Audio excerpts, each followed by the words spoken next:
Almost forgot one thing. The audio source. Okay. Hey guys, it's Dude. Here with Misaki, and welcome to Fate Stay Night. First proper entry in the Fate franchise. Tsukihime and a couple other things did come first, but this is where the core concepts of the series, like the Holy Grail War, were introduced. So, now I've read this before, and I've also seen every anime adaptation. But Misaki, you're completely new to this story, right? Yep, to stay night. I only saw Zero, and then I got sad because my favorite character died. Yep. Oh yeah, I guess I should give a quick warning. In the unlikely event that you're experiencing this story for the first time, and you have also not played Fate Grand Order or watched one of us play it, you should probably go play the game yourself, because we actually know a whole bunch of stuff that, like the servants' true names, and we're going to be spoiling that left to right without even meaning to. So those are actually meant to be like major reveals in this story, especially Saber and Archer.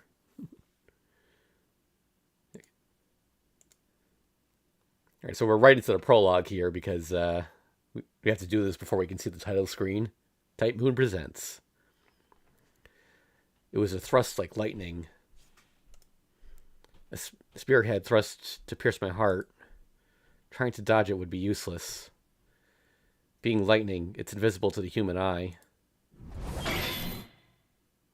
But lightning tries to pierce me is repelled by the moonlight that tries to save me. Clang, a beautiful sound. Now, the sound before me is heavier than steel.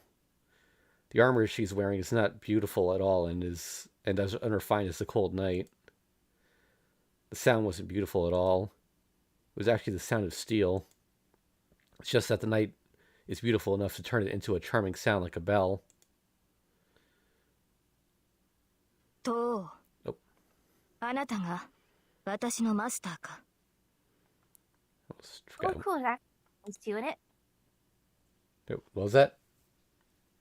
Wow, I didn't expect to hear the voiceover. Yeah, I actually meant to turn that off. I forgot it. Because the whole game's actually. So we're playing the original 18 plus version of the game, but I have a patch on here that includes some stuff from the later releases, including the voice acting, but I want to turn that off because we're going to be talking over it and it's going to be very distracting. Okay. All right, so there we go. I ask of you, are you my master? She asks in a voice that lights up the darkness.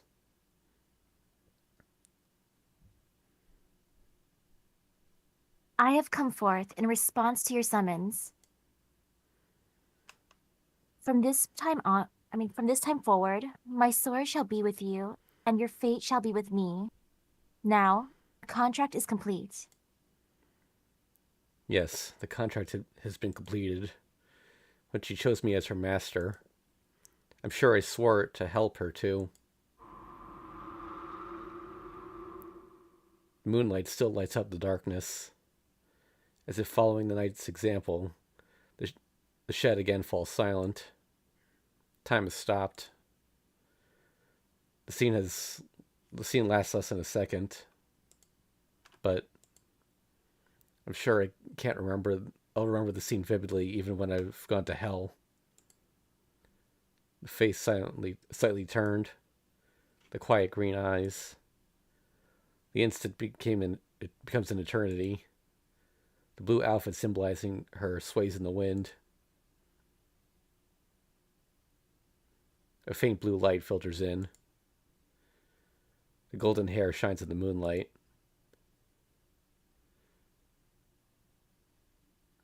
Fate. By the way, that image there, that is pretty much like iconic. It's been called back to so many times throughout the series. You've probably seen it before without even realizing. Like the trailer for Fate Strange Fake paid homage to it. I think they get that new game with Misaki in it did it in the trailer. Okay, now I believe the rest of the prologue is actually from Rin's perspective, so you'll be narrating today, Misaki. Oh, that's surprising that it actually switches. That's cool. Yeah. This is a story from 10 years ago.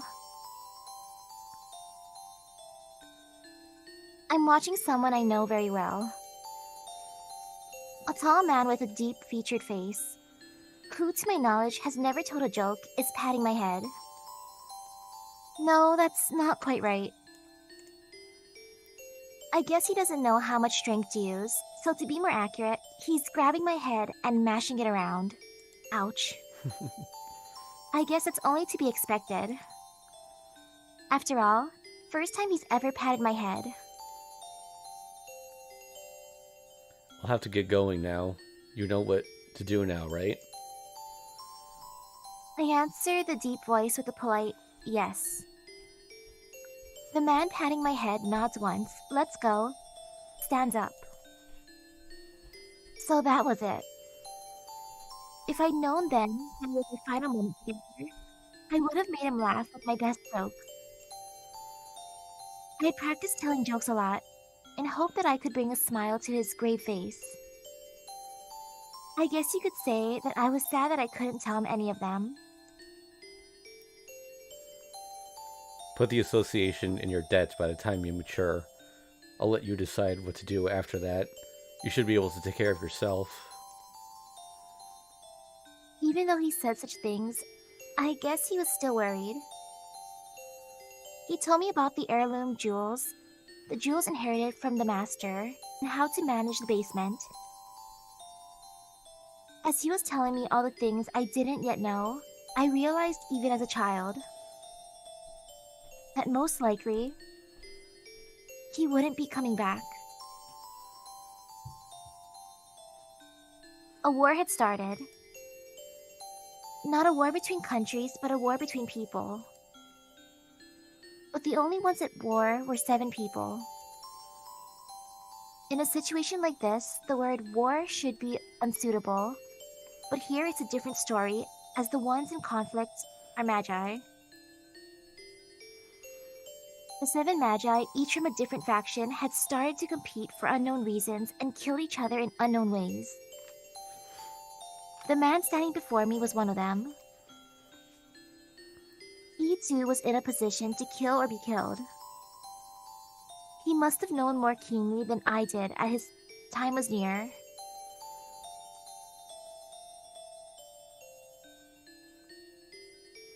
Rin, Rin, the Holy Grail will appear eventually. It is our duty as the Tosak family to win it. More importantly, if you want to be a magus, you can't avoid it. Once more, he patted my head and left. That was the end. That was the last time I saw the man who entered the Holy Grail War as a master and died. The man who was my teacher as well as my father.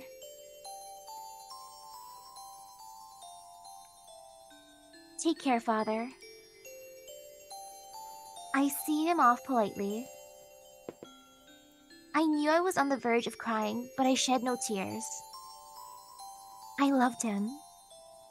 He was a great father and a great magus. Among magi, there are only obstinate people. In the whole world, I don't think anyone had a better character than his. He taught me as a teacher and loved me as a father. That's why I decided to choose my path according to what he left me in the end.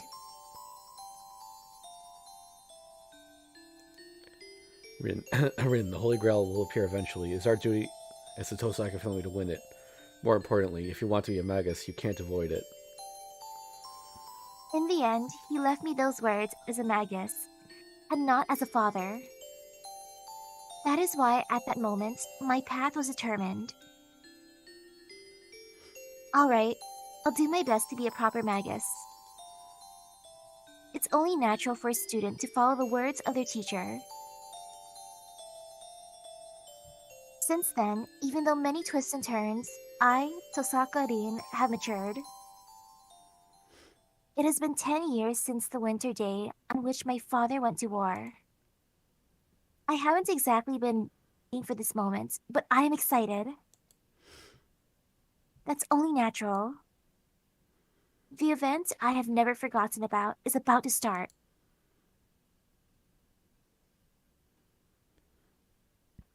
January 31st.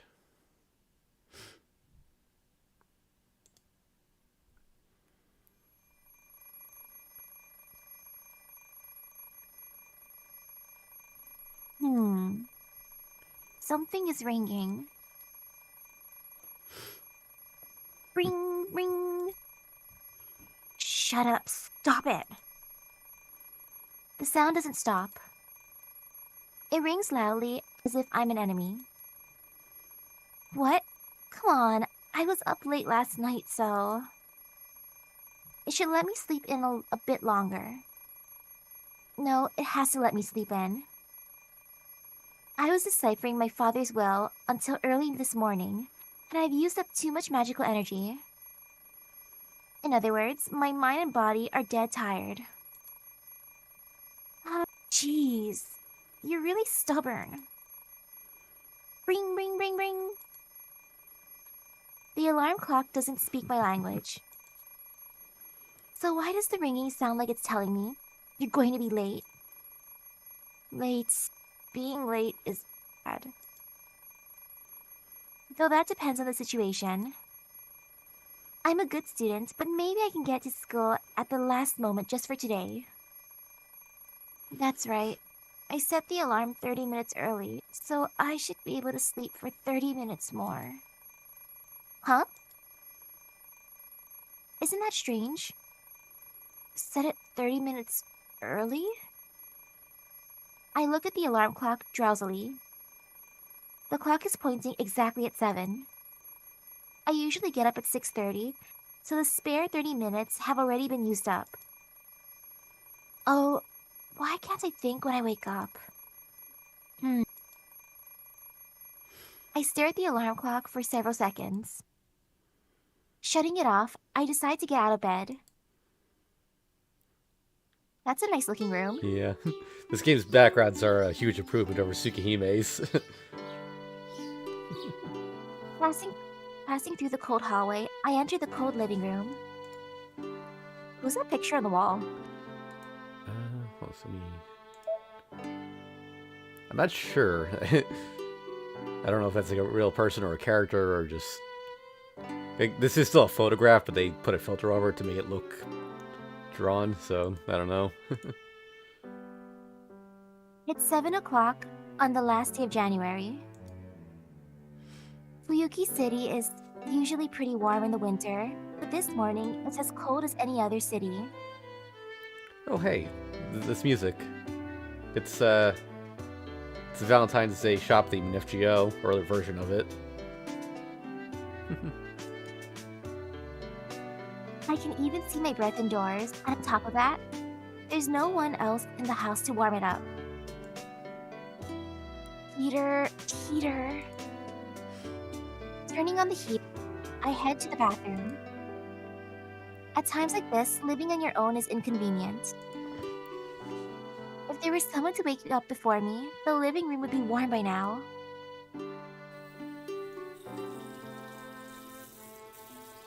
I wash my face at the sink. I brush my long hair and get ready. A cold morning, a cold sink. The only advantage is that the cold water clears your sleepiness completely.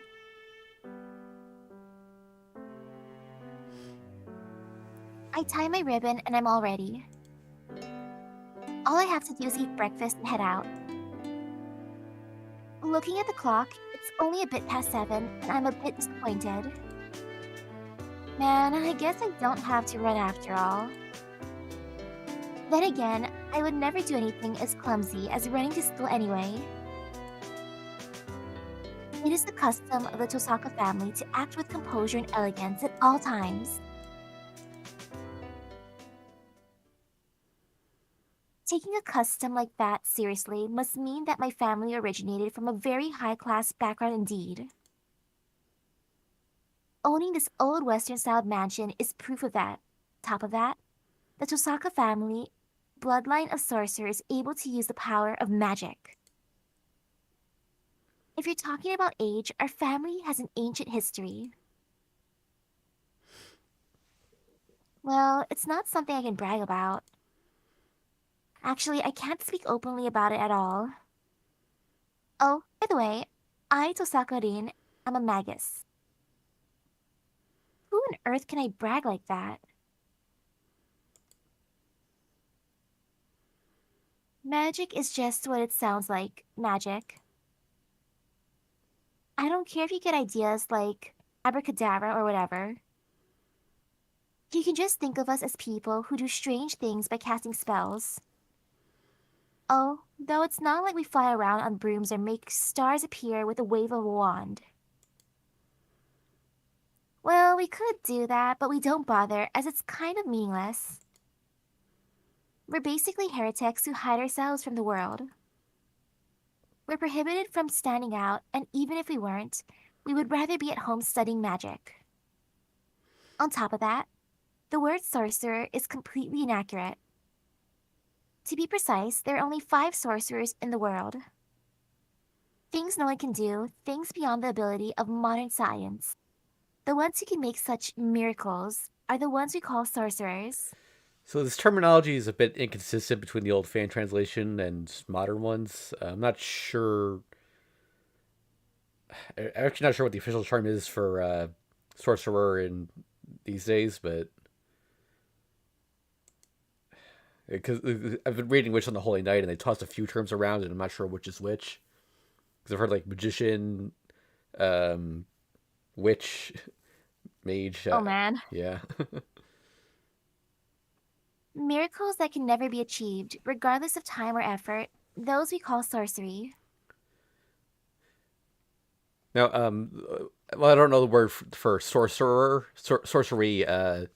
That's been changed to either true magic or capital M magic, whereas what she's referring to as magic here, it gets called magecraft instead. Those things that are mysterious, but achievable with time and effort, those we call magic. That's why what I do is called magic rather than sorcery. It's complicated, but that's how it is, so just accept it. Well, to be honest, the modern world doesn't recognize the existence of magi. As we believe, control, and learn things that are immeasurable, our existence is incompatible with the modern world. Because it's kind of meaningless. Going to a normal school and becoming a normal adult will bring you far more happiness than studying magic. Human technology is great. In the past few hundred years, it has been leading the way ahead of magic. Nothing is impossible for humans. The miracles once only possible through magic are now tools and not miraculous at all. Still, magic has its good points. Just as there are things possible only through science,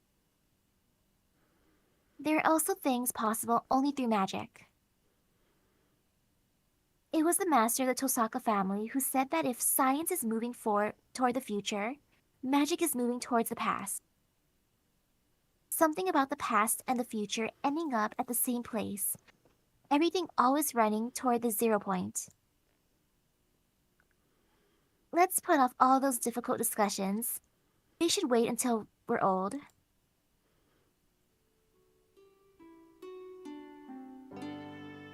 Finishing breakfast, I grab my bag. Oh yeah, I should bring the pendant. I don't really want to take the thing to school, but it'd be a waste to just leave it here. This thing is 100 years old after all. It's by far the greatest jewel in the house. No, that's an understatement. It's much stronger than that. I found this after decoding Father's will last night. It contains the equivalent of 10 years of my magical energy. There was said to be an heirloom, and this might as well be it. We, the Magi of Tosaka, are skilled at the transformation of power. We put our magical energy into jewels whenever we have free time. To put it simply, the jewels are bullets, and we are the gun. The only other thing I can say I received from my father, magic crest of the Tosaka family engraved on my left arm. Oh man, is this why? Is this why Ishtar likes Jewel so much? Yep. She gets that Okay, from Rin. makes sense. First thing. In essence, this is the proof of the successor, and it's like a tattoo that condenses all of the inherited magic of the Tosaka family. It hasn't started yet, but I guess it doesn't hurt to be careful. I put the pendant, which can now be said to be my father's memento, into my pocket. This is the last resort. Pretty much anything is possible with the magical energy contained in this. It's 7:30. I should get going. I'll be late for school.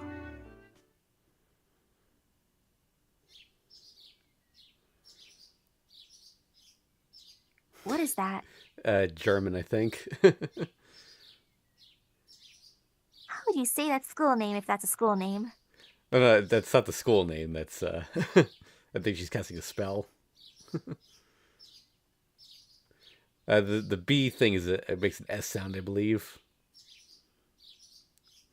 So like, Shlai Song Berfarendre. Something like that. I weave my words with magical energy quickly. Being a magus, I can't let my guard down, leaving my house. Even though there's never been a single robber, wandering child, nor stray cat. And I don't think my neighbor has ever come to say hello either. Well, I don't really care, but not even a stray cat? What's up with that? I look up at the mansion I've grown so accustomed to over the years. Fuyuki is certainly a strange city with many Western-styled houses on this side of town and an area full of Japanese-styled houses just beyond the intersection. I guess it's because many foreign families came to live here a long time ago. But even so, I don't see many foreigners around here now. There's a foreigner cemetery in the new city across the river. It only has the graves of the first generation of families. Maybe the soil of Japan didn't suit them. I'll go to the church and ask the priest sometime. He knows about lots of boring things.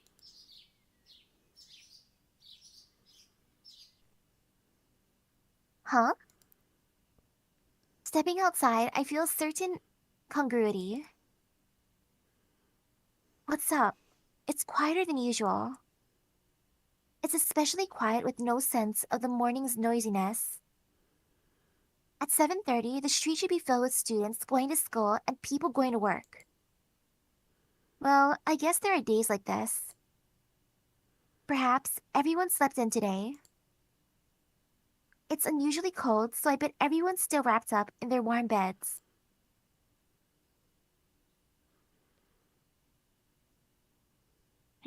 But even so, it's strange that I haven't seen even one student so far.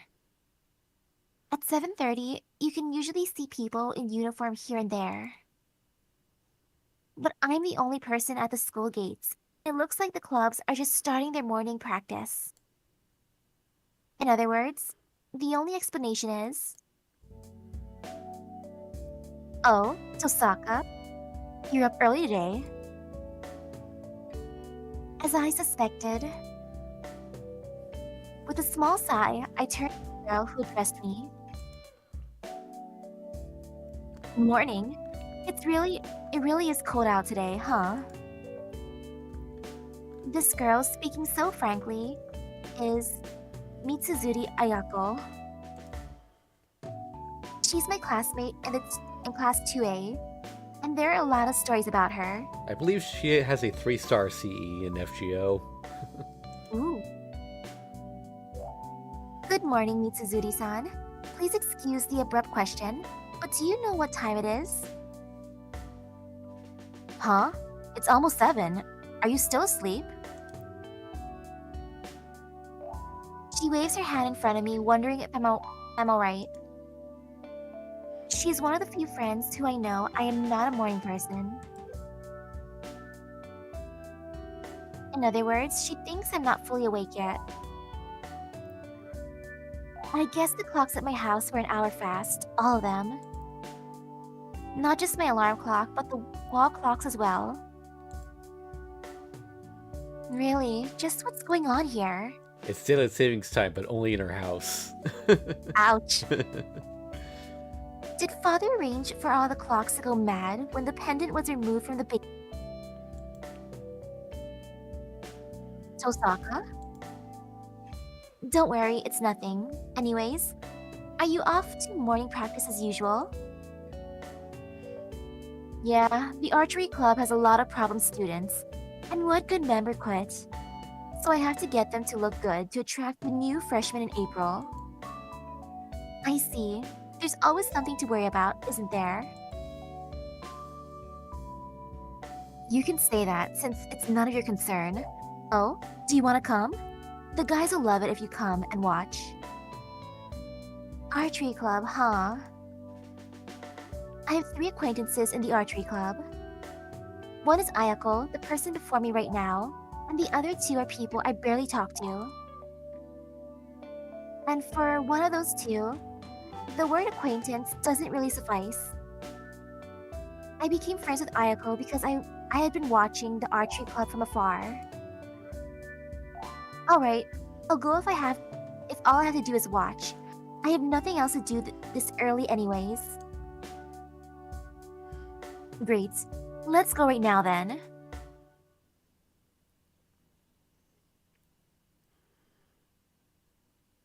The impressive archery range is one of our school's outstanding aspects.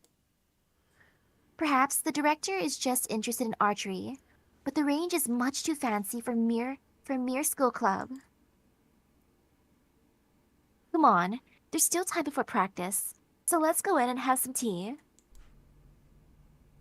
Happy about something, Ayako drags me by the hand. It's a bad habit of hers.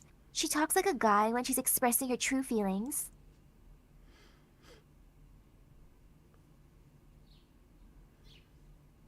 As Ayako said, there's no one in here. While sipping hot tea, we prepare for today's class. The tea tastes really good in the open winter environment. Well, I'll come straight to the point. How's it going, Tosaka? Have you found a reliable partner yet? So? And there's no one else around. Ayako comes straight out and asks me a ridiculous question. Huh, that's a really direct way of asking. Judging from your tone of voice, you've already found yours? No comment. I'm going to keep it a secret until you tell me. So what's going on? Looking at your tired face, I feel like I'm right. Another no comment, but you'd probably see through my lies, unfortunately. Not yet on my part. How about you? I assume you don't have time to take it easy either. True, but things aren't looking good for me. I could get one right away, but it's not that kind of matter, you know? Our future depends on this, so I can't just compromise. I see, so you don't want to choose hastily and lose to me? Of course not. The important part is making you lose. What I get comes second. She laughs boldly. Geez, we really are alike. Yeah, when we first met, I warned you we'd have this kind of relationship. Yes, she did indeed.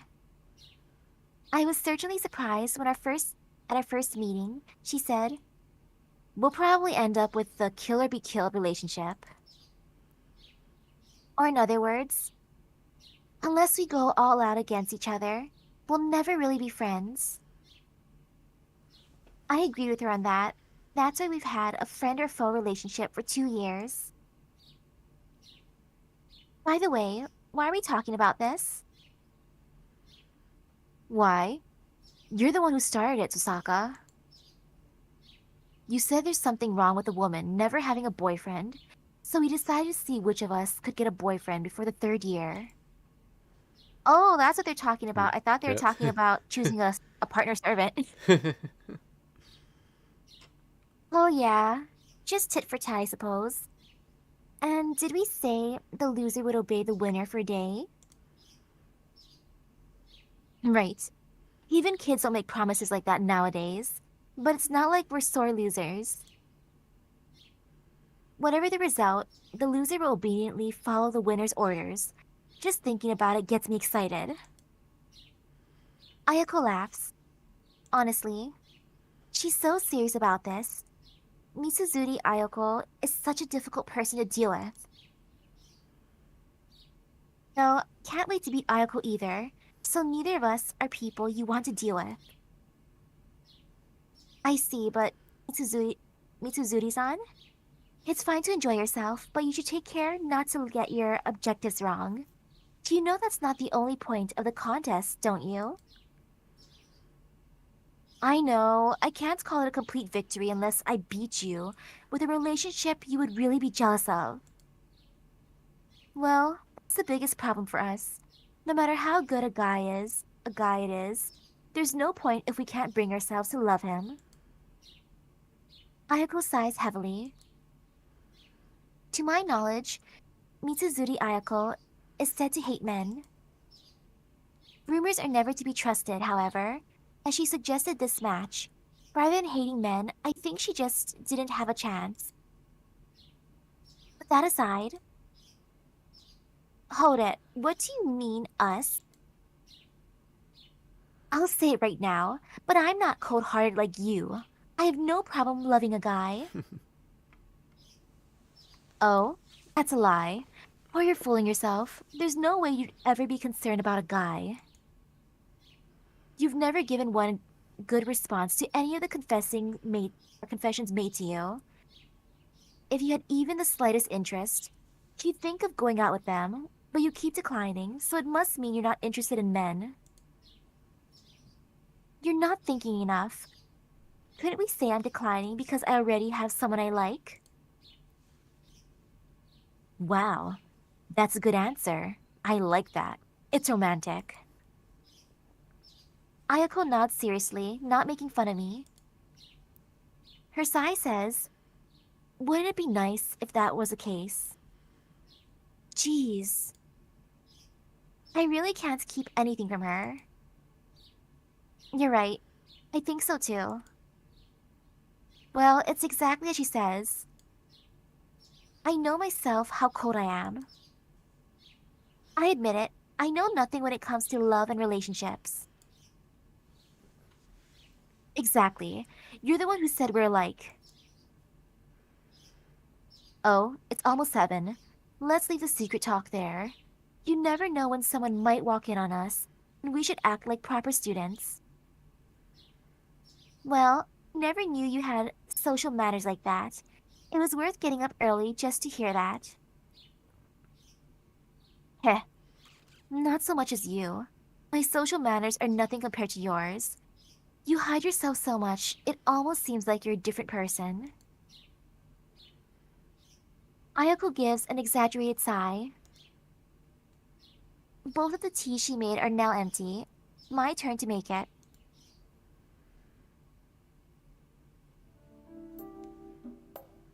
So, why don't you join a club, Tosaka?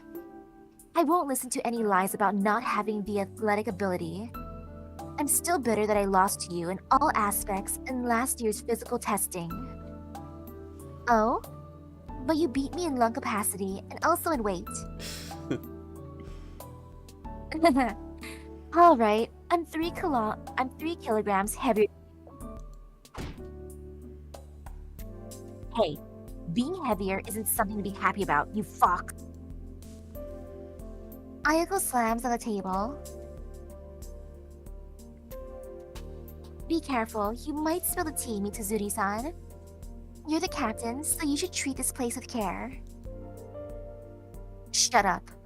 I'm your rival first and captain of this place second. Naturally, if there are no members around, I'll go after you. Ayako looks at me with narrowed eyes. This girl has her own sense of beauty, and she always says, beautiful people have to do some kind of martial arts. She's a bold person experienced in most martial arts. She joined the archery club with no experience and is now the captain, as if it was only natural.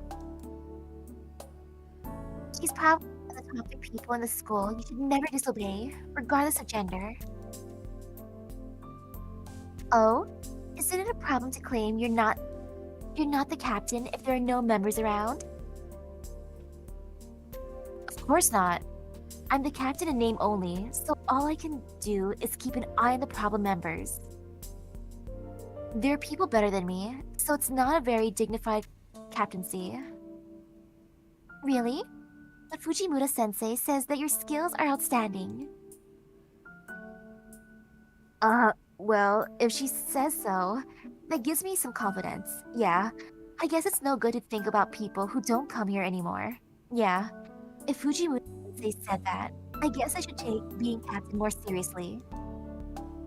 That's right. Speaking of which, it's almost time for the club members to arrive, right? I'll get going, but you stay and be a good captain. What? You're not going to stay and watch? I wouldn't understand. Watching from a distance is fine, but outsiders shouldn't be in the range, should they? Just as I rise, someone enters the range. Good morning, Captain. Ah, morning, Mato. You're alone this morning? Yes. I'm sorry I couldn't be of help. Oh, hey, it's Parvati. I mean, BB. I mean, Passion Lip. I mean... Clearly it's, King Protea. Nah, it's okay. If he doesn't want to come, there's no point forcing him to. Ayako addresses the club member who just entered. Well, I'll be going. See you later, Mitsuzuri-san. Yeah, see you later, Tosaka. Thank you for coming, Tosaka-senpai. Thanks. You take care too, Sakura.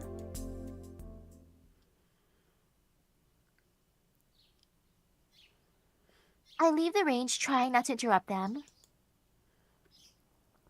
Ah, Tosaka, good morning. I'm lucky to see you so early. Bad luck. I've run into someone I don't want to see. Good morning, Mato-kun. You're early today. Of course, as the captain, I have to come early as an example to others. This smiling guy is Mato Shinji of Class 2C. He's the vice captain of the archery club and owner of the hearts of half the girls in the school. Kind of an idol, good-looking, good grades, sociable, and kind to girls. I'm not too well informed in such areas, so I've only heard all this from my classmates. Really? I'm sorry to interrupt your good mood, but... Oh, no. Whoops. Really? I'm sorry to interrupt your good mood, but you're missing a word, Mato-kun. It's an important word, so I don't think you should forget it. What do you mean missing a word? You're missing the vice part. Vice captain. You should watch out. It makes no difference whether you're the captain or the vice captain. But if you put a lot of weight on it, people might think you're concerned about it, right? You're right. I'll be careful from now on. Thank you, Tosaka. I've done nothing to earn your thanks, but I guess it doesn't matter if you think otherwise. Bidding him goodbye, I leave the range. Hold on, you came to watch, right? Then you should stay and watch. You're very welcome here. I'd rather not. I don't want to interrupt the morning practice. Don't worry about that. If anyone's bothering you, I'll just kick them out, so come in for a while. I'm saying I don't want to be a bother. Besides, it's not like I'm interested in archery. I don't like watching people I don't know practicing. What? You didn't have any interest in archery? Oh, so that's why you were watching it after school. I don't know what he thinks the reason was, but he's undoubtedly making a big misunderstanding. Oh, so you knew Mato-kun? Yeah, our eyes met many times, yours and mine. After I shot, you would always be looking at me, right? I wanted to call out to you, but it's the rules, you know? We can't raise our voice on the range. As if happy about something, Shinji moves in closer to me. His smile carries a sense of superiority. I guess I misunderstood. I thought you liked archery, but you actually have no interest in it, right? So why were you watching the range? Oh, I see now. Yes, the conversation would certainly have been taken that way. Can you move away, Mato-kun? I really don't like people coming so close to me. Tosaka, what? Yeah, he really is up Yeah. close. Honestly, it seems like you still don't understand. It's not my style, but I'll put it in terms even you can understand. Mato-kun, I'm saying that I have even less interest in you than in archery. Frankly, I never even knew you were in the range, and I'm not about to start looking out for you now either. What? As if I've angered him, he reaches out for me violently. I easily avoid it and turn my back on him. Goodbye, Mato-kun.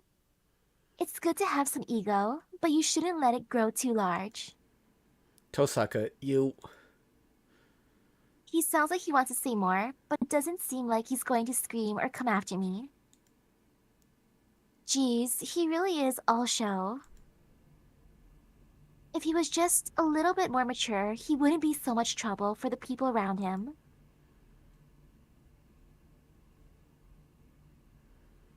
From the back of the school, where the archery range is based, I enter the school building.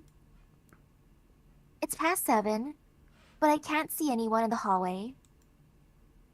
Are those chalkboards outside the classroom? Oh, Tosaka-san. Good morning, Fujimura-sensei. Is that Jaguar?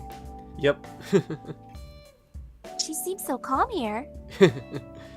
Well, for now anyway. Yes, good morning, Tosaka-san. I'm so happy you greeted me properly.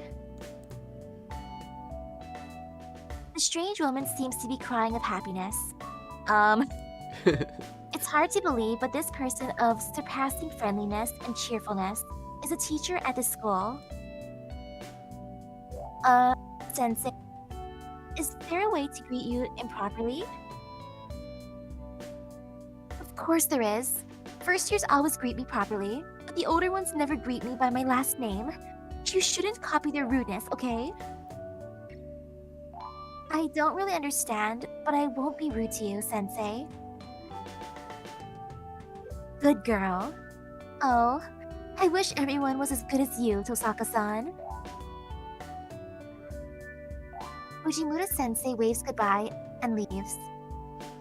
Fortunately, she isn't my homeroom teacher.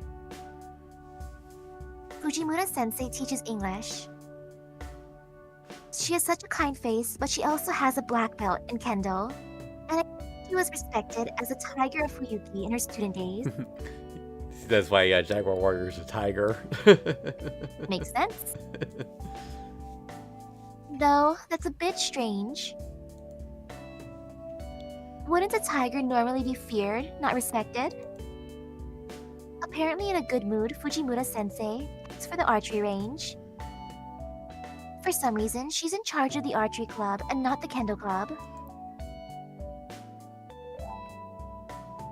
I think those are bulletin boards, like, you can pin stuff up on that. Okay, that makes a lot more Yeah. sense. It's almost 7:30. I can see a few students doing club activities outside, but there's no sign of anyone in the school building. But still, Gah, Tosaka. I bump into someone who greets me rudely. Oh, student president, are you patrolling the school building this early in the morning? Or perhaps taking care of the club rooms? Not that I care, but you're certainly diligent. Huh, what are you planning? What are you doing here? You're not in any clubs. I don't feel like it. I don't get up early like your family does, Ryuro-kun. The student president makes an unhappy face. For some reason, I seem to be his enemy. I really don't know why. Perhaps it's just because I said skip the temples, they're boring, in a meeting planned for the field trip.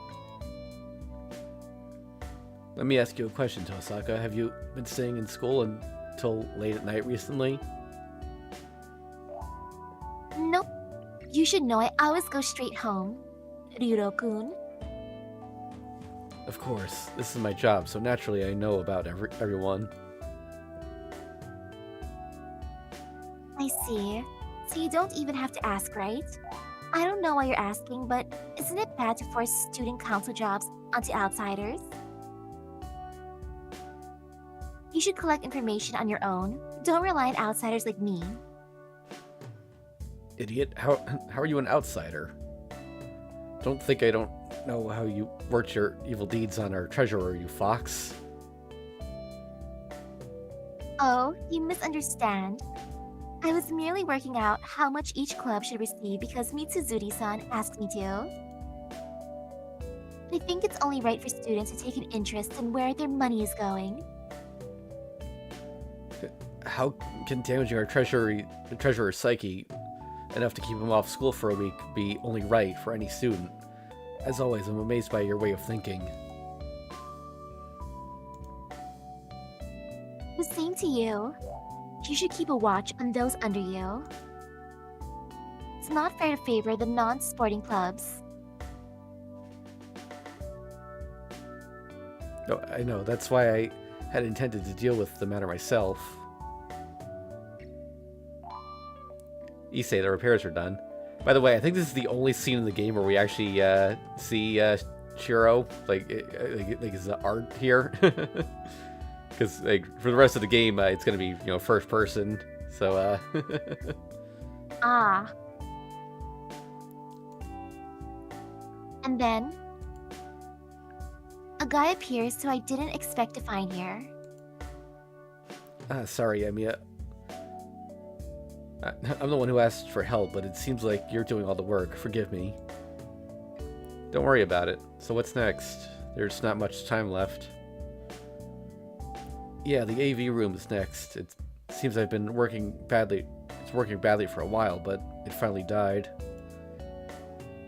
It can't be fixed if it's dead. It would be quicker to just buy a new one. True, but I'd help if you could take a look at it. It might be dead in my eyes, but only faking in yours. I see. Well, let's take a look. The student president leaves with the male student.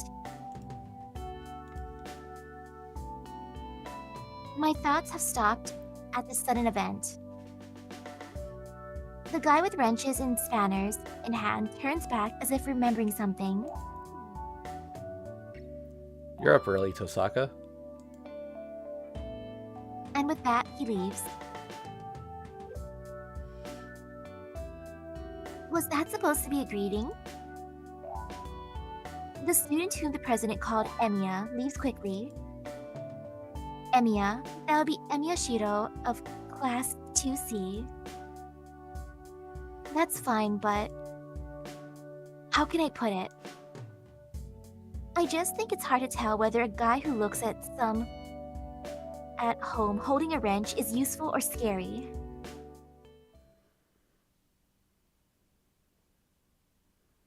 It's 7:30 in the morning and there's no one in Class 2A.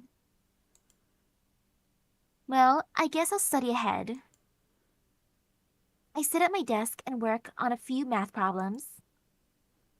There's 30 minutes until homeroom. I guess I'll just be bored until my classmates arrive.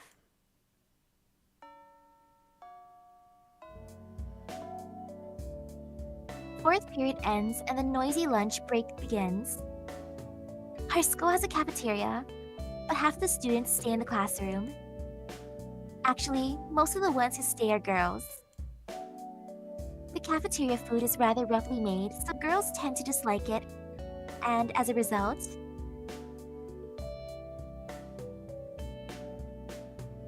uh, Osaka-san, would you like to have lunch with us?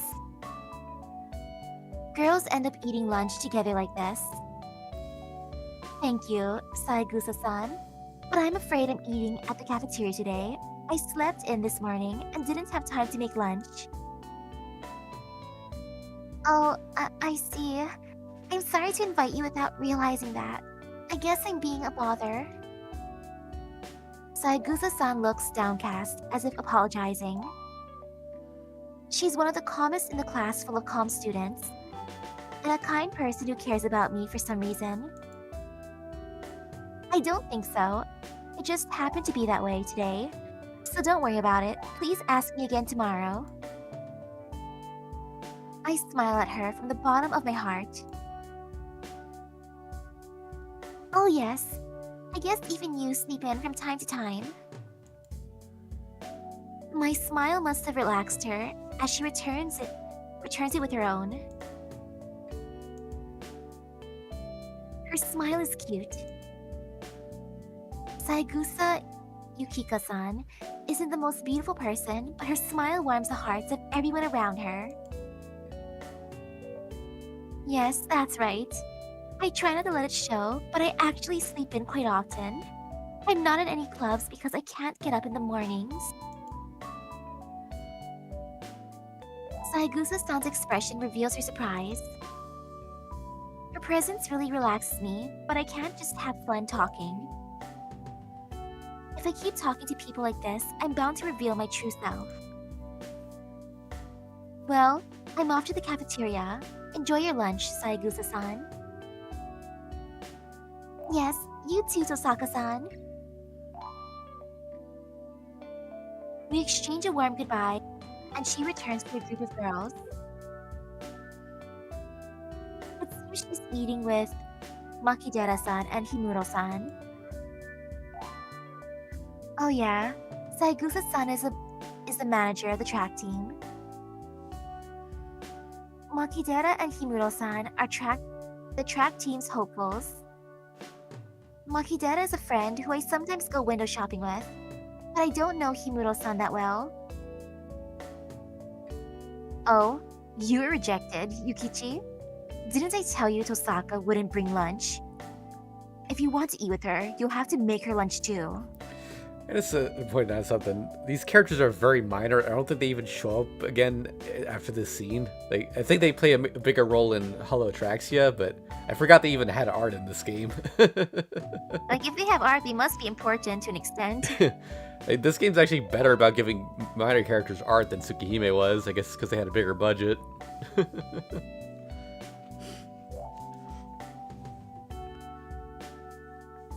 Maki, can't we just go to the cafeteria too then? No way. There isn't enough room in that place for people who bring their own lunches. And even if we did sit with Tosaka, Miss Claire's would be annoying as hell. Like last vacation, we went to hang out together, but she's the only one who got any attention. Don't you just hate people who have to show off their beauty like that? Makidera speaks without thinking as the girls surround Saigusa-san's desk. In contrast to her nasty mouth, she's a Japanese beauty who looks wonderful in a kimono. I think that Tosaka-sama can hear you. In contrast to Makidera's loudness, Kimuro is the cool, steady type. Ah, crap. Tosaka heard that? Ugh. She's really glaring at me. I don't think she's glaring at you, really. She is. She scares when she's smiling. Come on, take it easy, Tosaka. It's us we're talking about, right? I bought you taiyaki, remember? She waves her chopsticks, puffing out her cheeks. The knowledge that this girl's hobby is collecting wind chimes just shows that the world is far too complex. Anyways, it's not good for Saigusa-san to keep watching this. She's panicking, seeing Makidera continually talking bad about me. Don't worry, Saigusa-san. And Makidera-san? I'm the one who paid, and it was crepes, not taiyaki. You should fix that habit of yours of changing the facts you remember, or I might have to reconsider things next time, okay? Ugh, that smile is really scary. Makidera hides behind the lid of her lunchbox. Saying goodbye to the three of them, I go to the bathroom. I shut the door behind me. And then... Man, come on. There's no big difference between crepes and taiyaki. They're both just sweets wrapped up.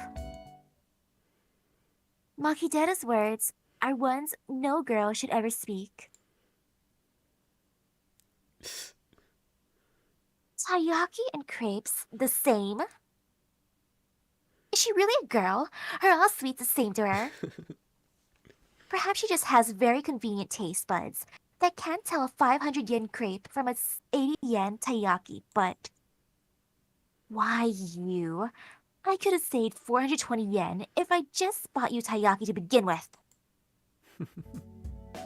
Oh dang, that really got her angry. Yeah.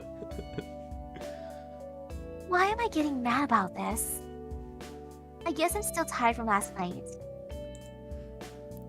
The cafeteria would be too much effort, so I'll just get a drink and some bread and eat up.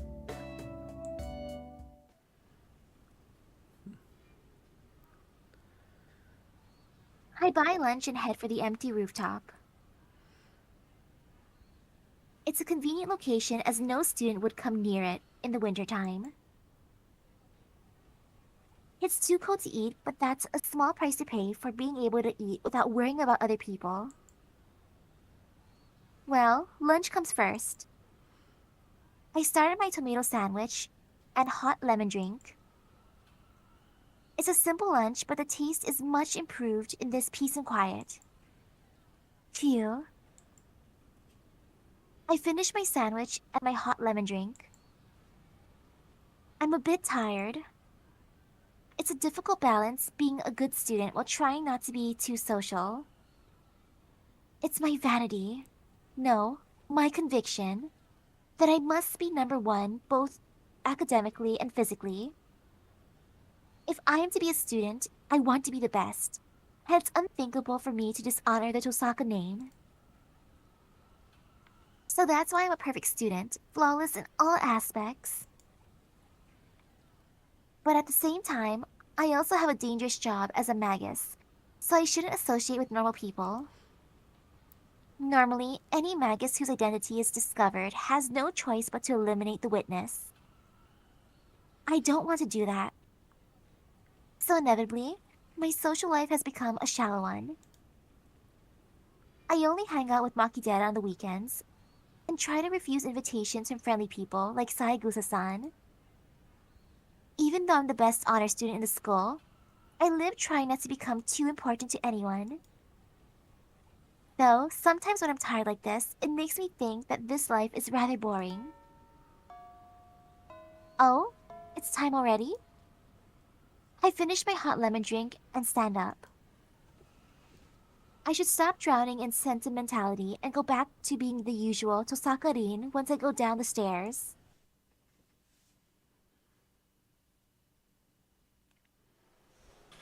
Homeroom is at an end. Those of you on day duty finish the daily report and check the locks.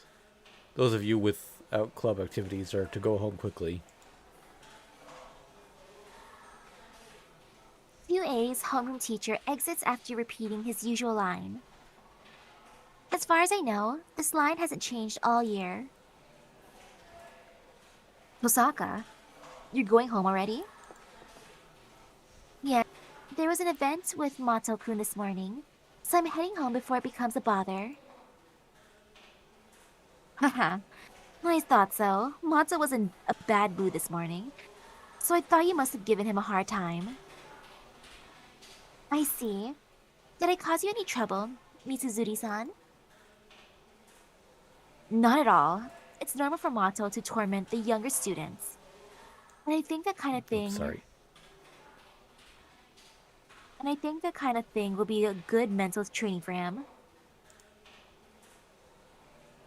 I see. That's good. Well, I'll make up for it some other time.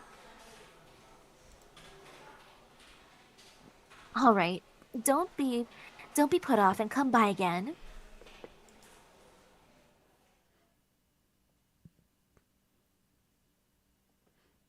I head straight home. It's not like I don't have any business with the archery club, student council, but I haven't had enough free time for them these past few days. Once I leave school, Tosaka-rin is no longer a student. The rest of the day is not for myself as a student. Instead, I must become the magus of the Tosaka family.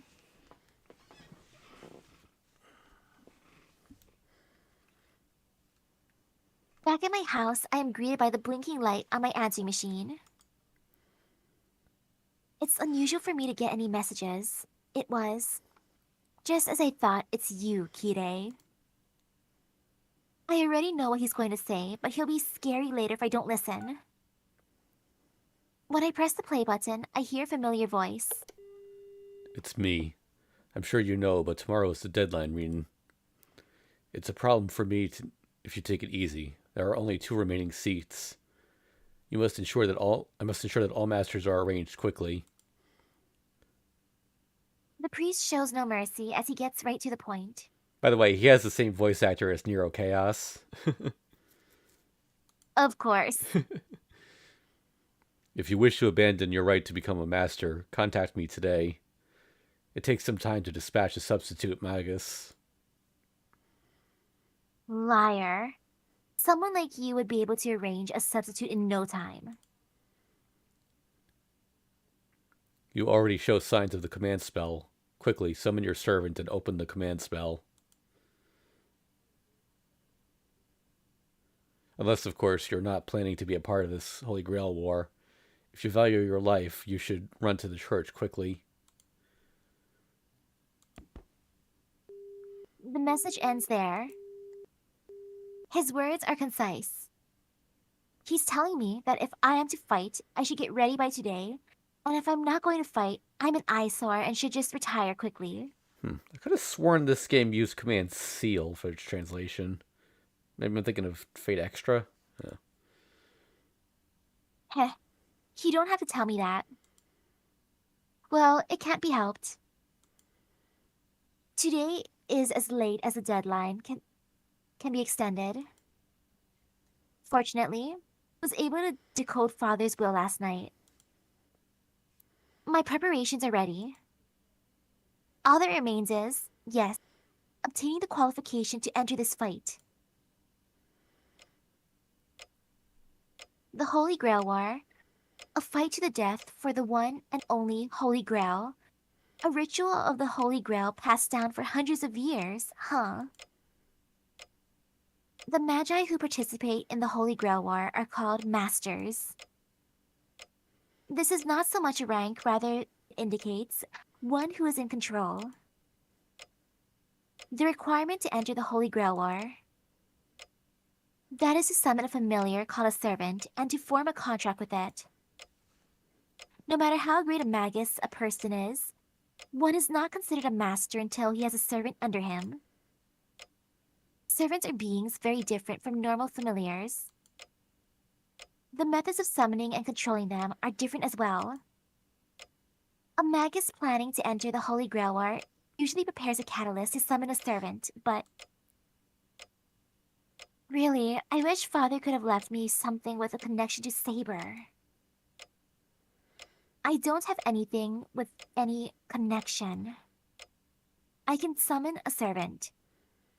If I wanted to, I could summon one right now and form a contract with it. The town's sacred ground is under our jurisdiction. As the daughter of the Tosaka family, which has protected this town through the generations, I will not lose to a magi from elsewhere. But that said, I guess you can't go out to sea without a compass. Or perhaps I should say things are completely unplanned? Servants are attracted to symbols. If you want to summon a strong servant, you need something that has a connection to that servant. In other words, a sword, armor, talisman, bone of that servant, or something like that, something valuable beyond belief. I was hoping there'd be something like that in Father's will, but no. This is a great trump card too, but still.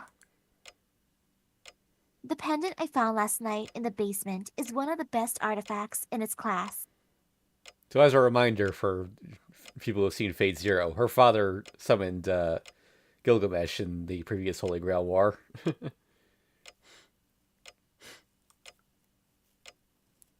It's great in its own way. It's great, but it won't help me to summon my servant. Huh? It's fine. I can do without help from that sort of thing. After all, there can't exist any masters capable of handling Saber other than myself. Alright, I decided.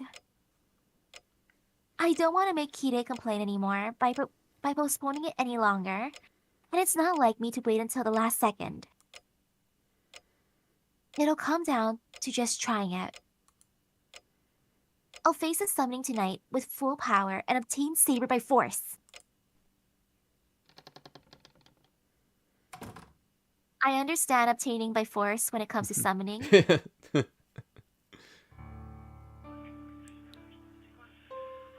Late at night. The clock is about to strike 2. This is the best time frame for my magical energy. The peak of my magical energy is at exactly 2 in the morning. Since this will be my first time and last chance, I can't afford any mistakes. Withdraw within elimination. Engrave 4 areas and surround with the summoning circle right.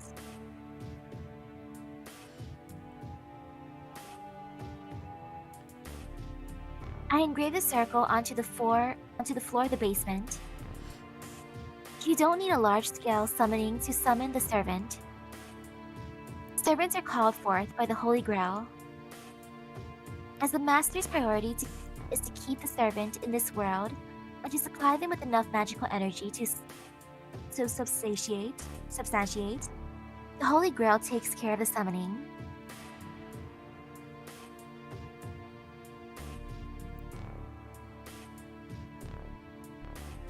Bear and silver and iron, stone for foundation, and the Grand Duke of Contracts. My great master, Shervainorg, for the ancestor. A wall for the descending winds, the 4 gates shall close and come out of the crown. Let the 3-forked road to the kingdom cycle. Still, I continue with the greatest concentration. I draw the magic circle, normally written in blood, with my melted jewels. I'm using half the jewels I saved up, so I can't fail for financial reasons too. Dang, that's fancy then. And close, and close, and close, and close, and close. 5 times for each repetition. Just destroy the enclosed time. It's almost 2 in the morning. Completing the magic circle passed down through the Tosaka family, I face it with all my power. Unfang. I flip the formless switch inside me. I feel a sensation, as if the contents of my body are being exchanged. The usual nerves invert into circuits transmitting magical energy. From this point, Tosaka-rin is not human. I shall become a part of the tool to obtain mystic power. I am melting from my fingertips. No, I am being filled from my fingertips. The mana I am taking in is so concentrated that the original senses of my body are being repainted. So, being filled is the same as being destroyed.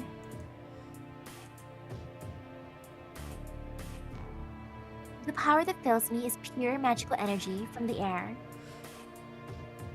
It is absorbed in my body, which has become a circuit and transformed into a different form of magical energy.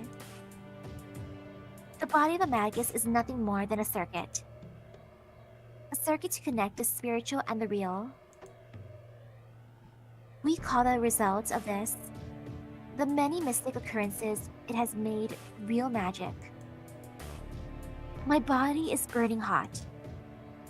An illusion of myself growing horns. An illusion of wings growing out of my back. An illusion of scales forming on my hands. A sensation of being in water. I start to sweat. Stab, stab, swords are being driven into my body. This is the pain caused by the human body rejecting itself as the magic circuit. No matter how great a magus you are, a human is a human. This pain will result as long as people use magic in a human body. But I do not loosen my circulation. At the end of this pain, on the verge of elimination, lies the place of connection. As a pain running through my left arm. The magic crest starts up on its own to help me, and as a result, violates my nerves even more. The harvested mana in my blood. If that is burning iron, then the magic crest itself is like a nerve made of thorns. It runs through my body like a centipede with fangs. I lose myself within that pain. And at the same time, I feel that I have reached my goal. My overly sensitive hearing keeps recognizing the sound of the clock in the living room. 10 more seconds until 2 in the morning. The power within me is perfect and flawless. I announce. Let's start. I take the mana I've absorbed and turn it into fixed magical energy. And now, I have only to empty out the mana within me to move the engine called the summoning circle. I announce. Thy body shall be under my command. My fate shall be determined by thy sword. So I should just point out here, this is the summoning ritual chant, but it's because the translation's different, it might not be the one you're familiar with. Follow the call of the Holy Grail. If thou wouldst obey this mind and this reason, then answer my call.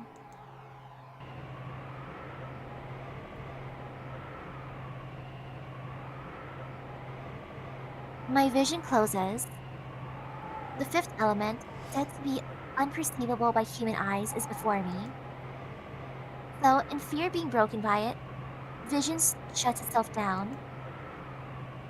Make an oath here. I am the one who shall become the virtue of all the world. I am the one who shall lay out the evil of all afterworld. Thou art 7 heavens clad in the 3 great worlds. Emerge from the ring of control, guardian of balance. Hey, she got a gold summon. Perfect. It's so perfect, I feel like I'm tugging on a whale with a fishing rod. Perfect. I've drawn the strongest card for sure. Geez, I can't wait for my vision to return. My vision should recover in a matter of seconds, and there will be the summoned servant right in front of me.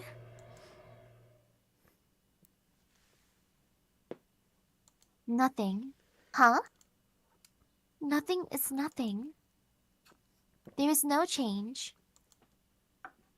I've raged out that much ether, and nothing has formed. And on top of that, I hear an explosion from the living room. Why? Why the living room? I run. I keep running without thinking. I run up the basement stairs and into the living room. Oh man, there's gonna be like a hole in the wall. The door's broken. The living room door is is crooked. There's no point in turning the handle. The door doesn't open even as I push and pull it. Jeez, you're in my way. With a crash, I kick through the door into the living room. And the instant I walk into the living room, I understand everything. That's worse than I imagined. Oh, The living room is in a big mess. Sheesh. it's the first ever on-screen summoning. It's still one of my favorites. Just sitting there casually. Oh, the living room, though. It's full of rubble that must have fallen from the ceiling, and there's one man sitting on it cockily. Without a doubt, that is the cause of this mess. But there's one thing more important than that. The wall clock is still ticking away time, having escaped destruction. That reminds me. Yes, that's right. Come to think of it, every clock in my house was an hour early today for some reason. In other words, it's 1 in the morning right now. There's actually 1 more hour until my magical energy is at its peak. Wow, she forgot to change the time. I did it again.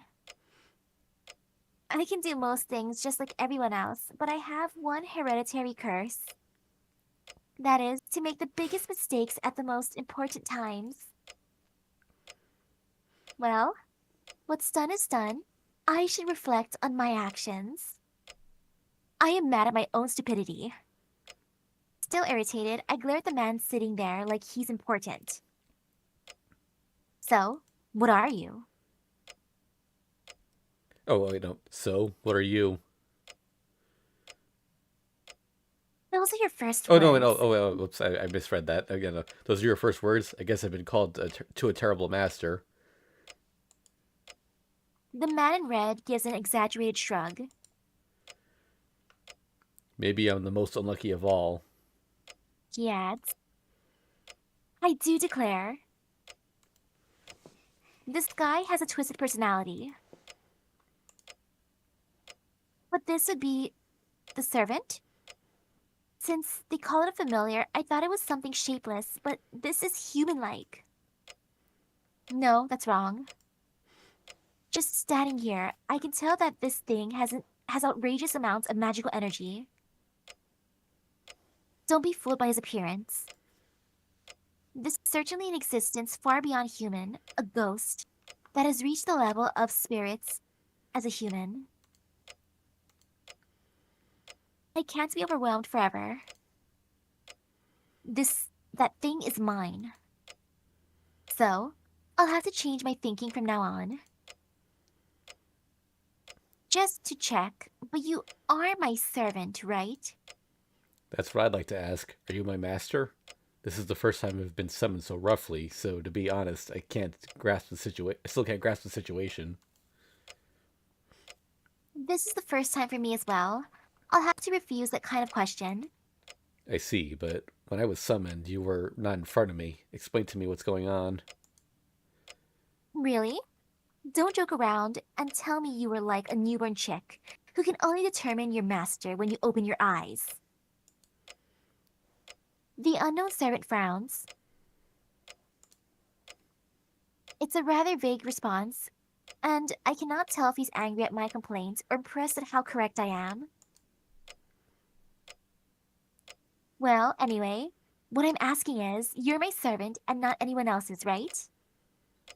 Until we clarify this, I have no obligations to answer any other questions. That's what you say after failing your summoning? In this case, I think there are other things you should say. There's nothing else. We have to clearly determine who's the master first. The servant raises his brow. Perhaps because it was an imperfect summoning, this guy isn't even trying to hide his dissatisfaction from me.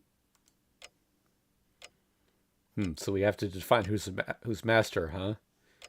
Your actions are full of mistakes, but it seems your mouth is rather better. Yes, I certainly agree with that opinion. Unless we make it clear who is the stronger and who is the weaker, it'll be hard to handle each other. The servant looks at me meaningfully as he lays on the rubble. Who's the weaker? Yeah, I am a servant, so I'll accept this master servant relationship. But that's only according to the contract, right? Who's superior and if the other is worthy to fight alongside with, that's a different story. Well, are you a magus worthy to be my master, young lady? The servant grins. He smashes my house, and that attitude like he's king makes me angry enough. But now he asks me if I'm worthy to be a master. I'm not asking for your opinions. All I'm asking is if you're my servant or not. I glare at him. I will not lose to someone who looks down on me this frankly. I see, I see. So you're saying such an obvious question isn't even worth answering? How courageous. Your spirit is that of a splendid master, but I said, don't get the order wrong. It's the duty of the summoner to confirm first. Now answer me. You are my servant, right? I step forward, ready to attack depending on his answer. oh, got a comment in chat. No, Kotokazu, I turned the voices off because we're going to be doing the voices ourselves, and it's distracting having the Japanese talking the whole time while we're voicing over it. Geez, you are a stubborn young lady. We're not getting anywhere this way. I guess it can't be helped. Let's say I am your servant. In that case, would you be my master? Just hypothetically. Okay, he's just messing with her now. Of course, if you're my servant, summoned by me, who else but me would be your master? I somehow cool my boiling head and glare at this rude guy. Oh, I see. Well, let's suppose that's true. Then where's the proof that you are my master? The servant talks nonsense, grinning. He must think I'll panic about this proof of master thing. Here, this is proof that I'm your master, right? Hmm? I show him the command spell on the back of my right hand. Heh, don't think I don't know anything. My father talked a lot about masters, so I know about the command spell. Are you satisfied? Are you still going to complain? I thrust before him the proof that I'm a master. The servant in the rubble looks confused, then... Man, are you serious, young lady? His face clouds with discontent. What do you mean, am I serious? I mean, that way of thinking. So you're a master if you have a command spell? A command spell is only a tool that governs the servant. Geez, you act like a master just because of that? What I wanted to see was, are you worthy for me to pledge my loyalty to? Uh, uh, uh... That's true, but you'd normally think of the command spell when talking about the proof that one's a master. So, what? Am I not... I'm not fit to be a master then? I'd like that, but no go. Since you have the command spell, it seems you are my summoner. It's unbelievable, but it seems you really are my master. He gives an exaggerated shrug of his shoulders.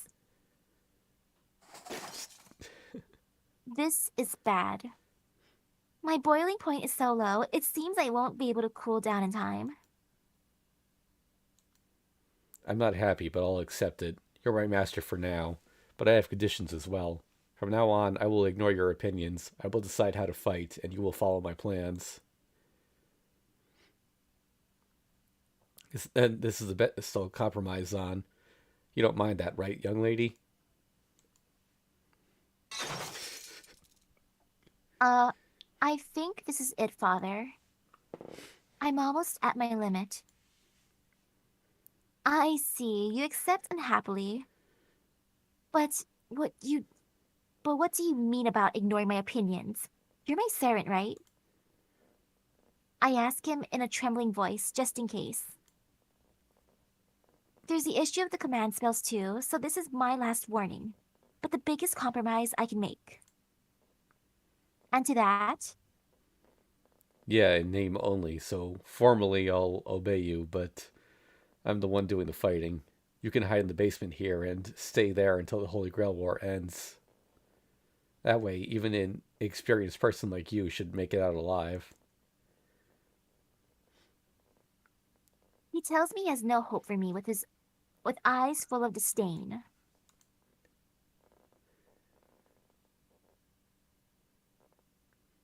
Are you angry? No, I will respect your position, of course. I am called to help the master win after all. My victory is yours, and I shall give you everything that I earn in this fight. You shouldn't have any complaints about that, right?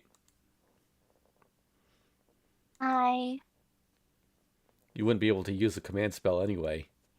Well, you can leave the rest to me. You just worry about your own safety. I'm pissed. Fine, if you say that, I'll use it. Anfang. There's no holding back now. I have no sympathy for a twisted guy like him. What? You're not. Exactly what you're thinking, you rude scum. Is that her now? Yeah, Then, or is that she's okay. saying she's reciting a spell in German. Insert German spell. I announce the command spell. By the order of the Holy Grail, give the law of obedience to this one, my servant. You idiot! What are you insane, Master? Who would use the command spell for something like this? Shut up. Look, you're my servant. You have to obey every single one of my orders, okay? What?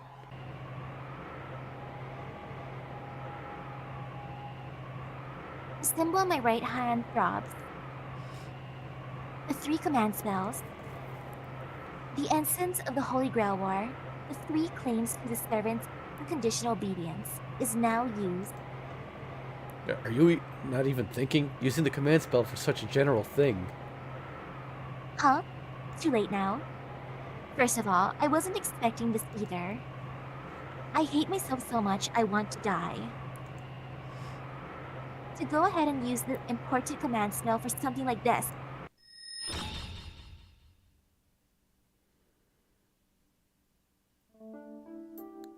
So, leaving the living room behind, we move to my room. In front of me is a servant who should be absolutely obedient for my command spell. He's there, but I see. I understand your personality now, Master. who exactly is this absolutely obedient? Just to make sure, do you understand how important the command spell is, Master? I know. It's the right to give your servant 3 orders, right? What about it? Jeez, look, the command spell forces the servant to act according to an order. It doesn't merely stop their actions, it strengthens their actions as well. For example, I can't instantly teleport to somewhere far away, but if you command me to go using your command spell, then assuming we have enough magical energy, such things become possible. This is what is meant by unconditional obedience. It is 3 crystallizations of a great magic that allows the servant to surpass limits on their ability even they can't control. Well, only 2 now. I know that. It's fine. We still have 2, and that order I gave you isn't useless either. Man, this was certainly a miscalculation on my part. The command spell works poorly on broad orders. For broad and long-lasting orders like protect me through this or win this battle, the power of the command spell weakens. The force will last a long time, but since the associated pain is weak, some servants will be able to disobey. In contrast, a single, simple order like deliver the next blow with all your power or "Don't break that glass" is absolute, and even the most powerful servants will find it hard to disobey. So I think you can guess what I'd like to say next, Master. I get the idea. So you're saying a broad, long-lasting order is meaningless, right? If the effect is weak, servants can act against it. It's better to make a single absolute order than to give a weak ones, right? Right. Basically, the command spell is a way to bring about miracles beyond our abilities. Stupidly using it for orders that can be achieved by other means is unforgivable. The command spell you just used is exactly that. Whether or not I'll obey you is something that we could have solved by discussion. Even with the command, something like obey my every order completely is beyond even 100 command spells. Ah, so the command spell I just used was meaningless? Normally the answer would be yes, but it seems that your abilities as a magus are on a completely different level. Is he happy or unhappy? The servant has a smile on his face as he sighs. On a completely different level, you mean? Hey you, tell me honestly your condition right now. I have a gut feeling, so I ask him boldly. Yeah, that's what I mean by miscalculation. That command spell should have only changed my attitude to, well, I'll respect Master's opinions slightly. But right now, I feel a strong bind from your words. If I disagree with you, let's see, it seems like I drop a rank. In other words, it's like my body feels heavy when I go against your will. The servant shrugs his shoulders as if to say it's a pain. So? That means the command spell wasn't meaningless, and it worked in my favor? But this guy speaks so sarcastically as always, and it doesn't seem like he's any weaker at all. Though, even if he is weakened when going against me, I doubt even 10 of me could take him on. Let me take back what I said before, Master. You are young, but you are an outstanding magus. It was my mistake to patronize you and try to keep you out of the battle. I apologize for my rudeness. He adjusts his stance and bows his head politely. Hey, stop it. We argued a lot, but they say both sides are usually at fault in this sort of thing. I see. I'm glad you understand. Do you change your tune quickly? Well, it was a miscalculation, but not an unwelcome one. If you're this talented, I have no objections to your involvement in the battle. Huh? He seems to be saying he's found a powerful master, so... So, you accept me as a master even without the command spell? Of course. I wasn't clear back then as I was just summoned, but we are completely connected now. If you're really a magus, you should be able to feel the connection from the contract. Contract? Now that he mentions it, my body does feel strange. It feels like the nerves, once enclosed within me, are now pointing outwards. And on top of that, part of my magical energy is flowing into the man in front of me.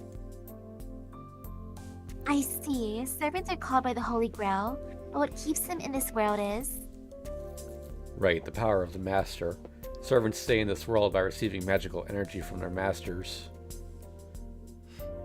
Magical energy supply is sufficient. There might be problems with your experience, but your ability is outstanding. A normal magus would pass out after summoning a servant, but you're still full of energy. The command spell earlier, and this amount of magical energy. You're definitely a first-class master. Praising me now won't get you any good. Won't do you any good. A bit embarrassed, I avert my gaze. I wasn't really expecting this. I'm forcing him to obey with the command spell, but for a servant, being superior to humans, to honestly accept that I am his master. So, which servant are you? I collect myself and finally get to the point. You can't tell from my appearance, huh? Ah, excellent. No, I was just mistaken before. The sky is certainly making fun of me. Alright, this is a question from your master. You're not Saber, are you? I'm sorry, but I don't have a sword. As I suspected. This is natural though. I mistook the time, the summoning circle didn't work, and I even summoned the servant to the wrong place. It was all too clumsy to call Saber the strongest servant. What a blunder, using that many jewels and not calling Saber. It's too appalling to face.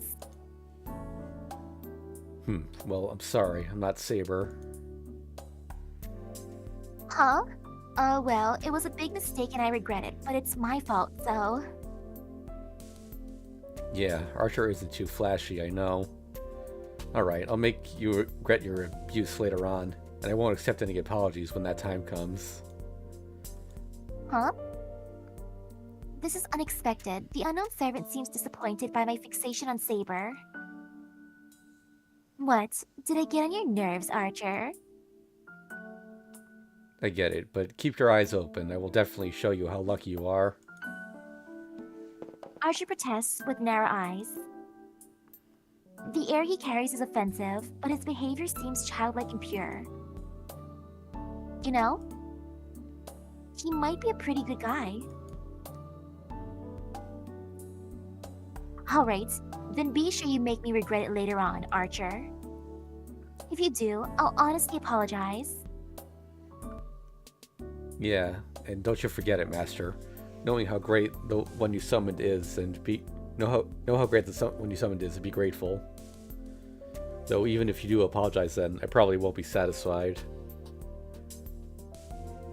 Archer grins again. Huh, maybe he does have a twisted personality after all. Well, fine. Leaving that aside, which heroic spirit are you? Archer doesn't answer. His sarcastic tone disappears and he frowns seriously. Archer, your master is asking you a question. That's a secret. Huh? I can't answer the question of who I am because... Hold on, if it's for a stupid reason, I'll be pissed. It's...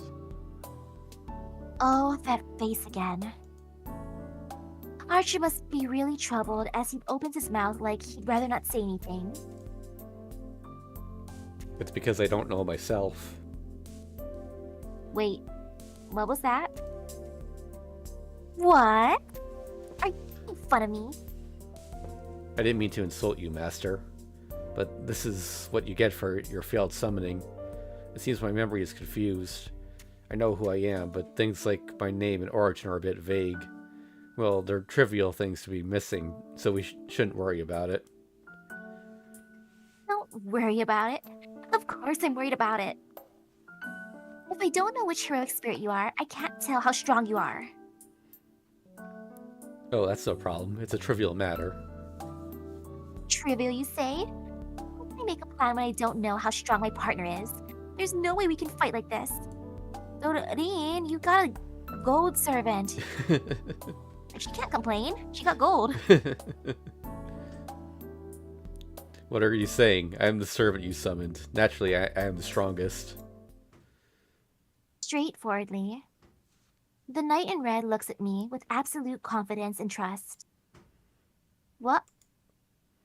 My thoughts freeze. There's no dishonesty in Archer's words. He thinks more highly of my power than I do, even though we've only just met. My face is burning. Geez, I'm definitely blushing. Why am I so weak against unexpected things? Well, fine. It'll make no difference that no one will know your true identity. They do say that to fool your enemies, you must first fool your allies.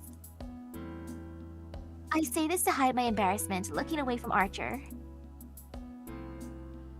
Well, I can find out later how good a servant he is. For now, I have a high priority. High priority. Alright, I shall not question you about your true identity for now. So Archer, here's your first task.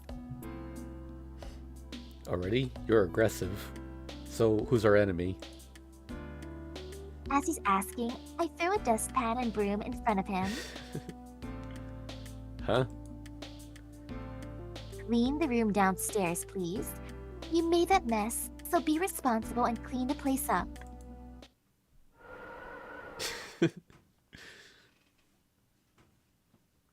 He stands there blankly for 10 seconds. After recovering his thoughts, he grabs the broom ready to make an objection.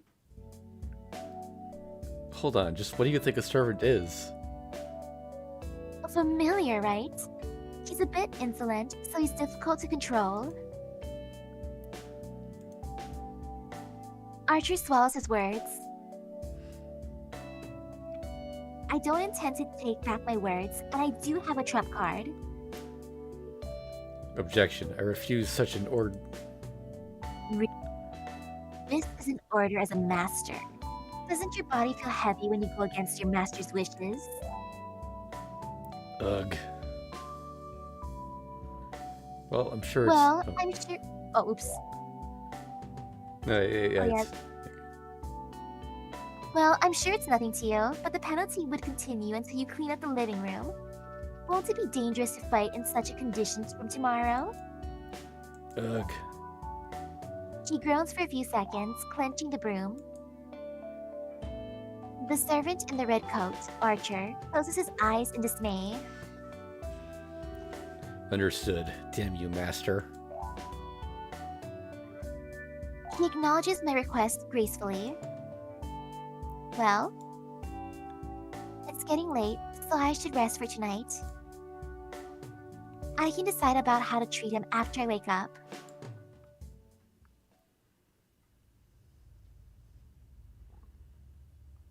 The day of fate comes to a close. No, this night is the start of fate. Yes, it's the prologue. There are 6, including myself now. Once the last one summons a servant, the 7th one who is not yet a master, this Holy Grail War will commence. It's not far ahead. The battle I've waited 10 years for is about to commence.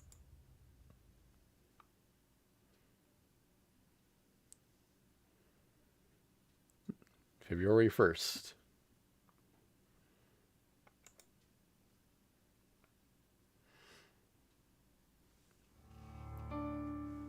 The Holy Grail War. It is a great ritual which has been practiced for hundreds of years. If one enters the ritual, one must eliminate the other 6, as it is a battle for one's life. I don't know when the Holy Grail War began. It is said that the Holy Grail is in the land of Fuyuki, and that many magi have fought each other here in the past. They had only one purpose, to obtain the noble phantasm called the Holy Grail. But the origin of the Holy Grail is unknown. It's certain that it never received the blood of God, but its power matches that of the one in the legend. Yes, it is said that the Holy Grail can grant any wish.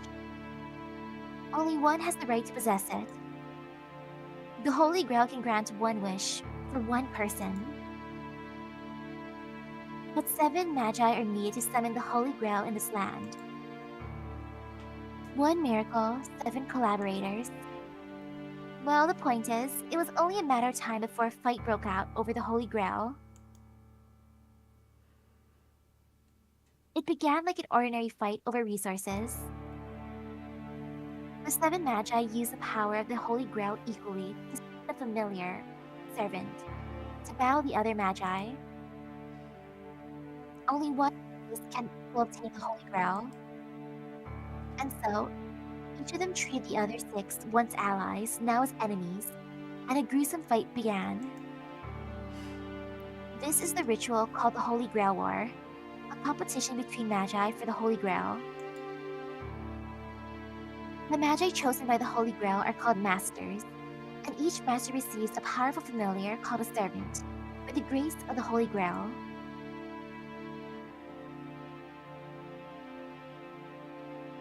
There are two proofs that one is a Master: summoning a servant and making it obey, and obtaining the 3 command spells that can order the servant. The first goes without saying. Yesterday, no, a few hours ago to be exact, I summoned Archer to be my servant. That leaves only the second. I must protect to the end this command spell that binds the servant. For Master, this is probably the most important thing of all. The pattern inscribed on my right hand after summoning Archer, this is the command spell. The holy sign, granted by the Holy Grail, is proof of a Master who has summoned a servant. This mark of concentrated magical energy is an instantaneous thing, not an eternal one. It is consumed by use, and as the appearance suggests it, has only one use for each strike. In other words, only 3 times. You were kind of breaking up there, Misaki. Uh-oh. Hmm. A Master who loses all 3 of their command spells will be unable to control their servant and face death. So, the command spell must be guarded as closely as one's life. It hurts my head to think that I've used one right at the start, but it wasn't completely meaningless, so I'll call it good. Because it's not unusual for servants to go up against their masters. I'm fortunate to have been able to achieve him using one command spell. Well, that's the gist of it.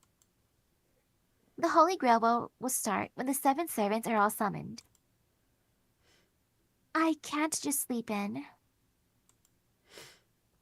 I don't know when the last master will appear, but it should be soon.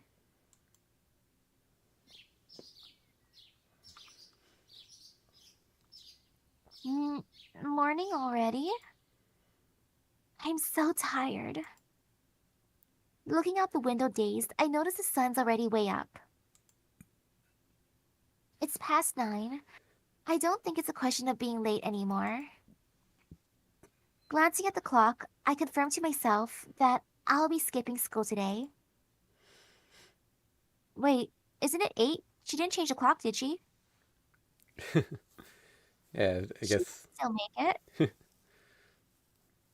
My body's so heavy, it feels like he's taken over half of my body. I sit up in bed and take a deep breath.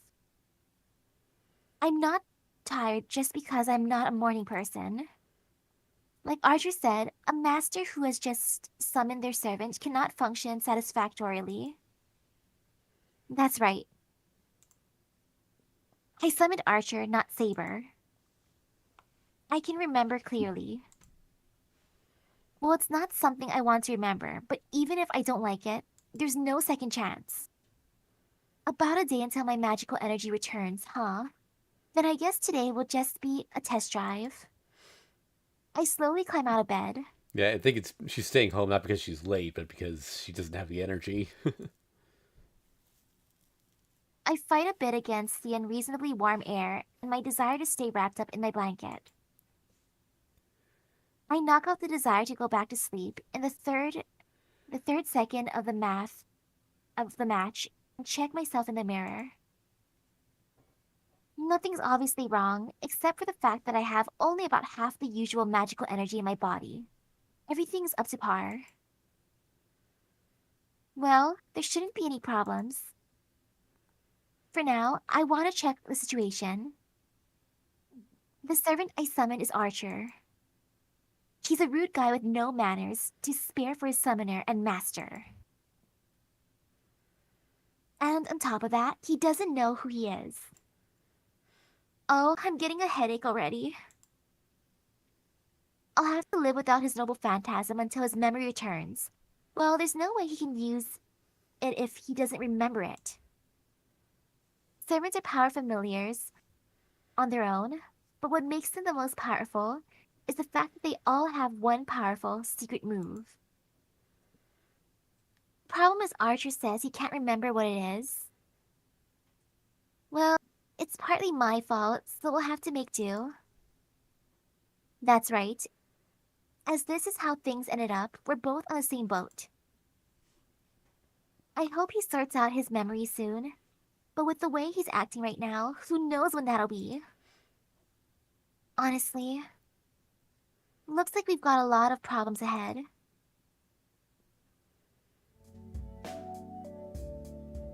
Wow, maybe I should have a better view of him. The living room is just the way it was. I only expected him to clear up the rubble, so I'm moved that he went this far.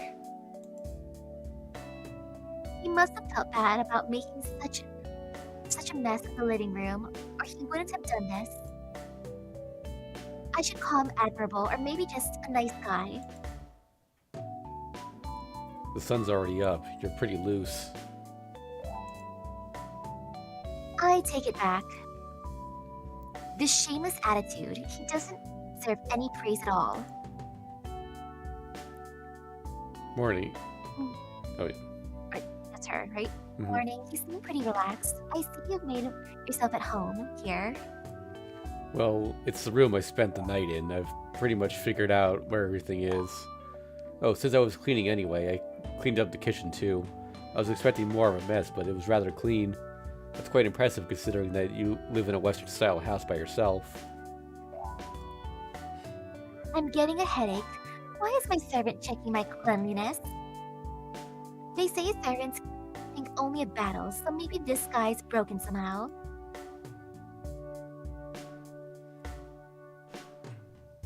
Oh, I see you're not doing well, are you? You seemed well last night, but sleep must have brought up your fatigue.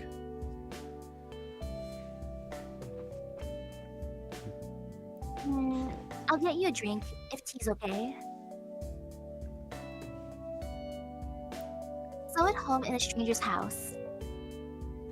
Archer stands, takes out a new teacup without a moment's confusion, and pours fine rose-colored tea. Okay, I guess that was him that said that. There are all sorts of things I want to say, but I surprisingly don't feel like interrupting him. Every aspect of his motion is refined, and you could even say he's being considerate. Oh well, it's true that I'm tired, so I guess I'll... Oh, no. Oh well, it's true that I'm tired, so I guess I'll have a drink. Take a seat. I gotta check... Is there a, No. Like, some like, newer visual novels, you can go back and listen to the voices. But I don't think this game has that feature. Yeah.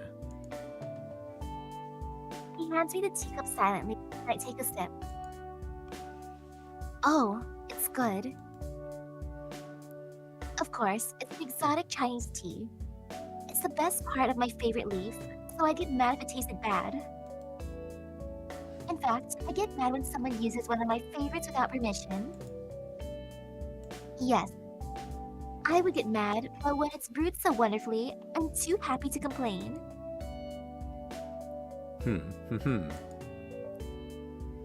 Hold on, what are you laughing about? Well, I was going to ask what you thought of it, but when you make a face like that, there's no point in asking. I slam the cup down on the table. Don't waste it. You should enjoy it while it's hot. If I'm distracting you, I'll go.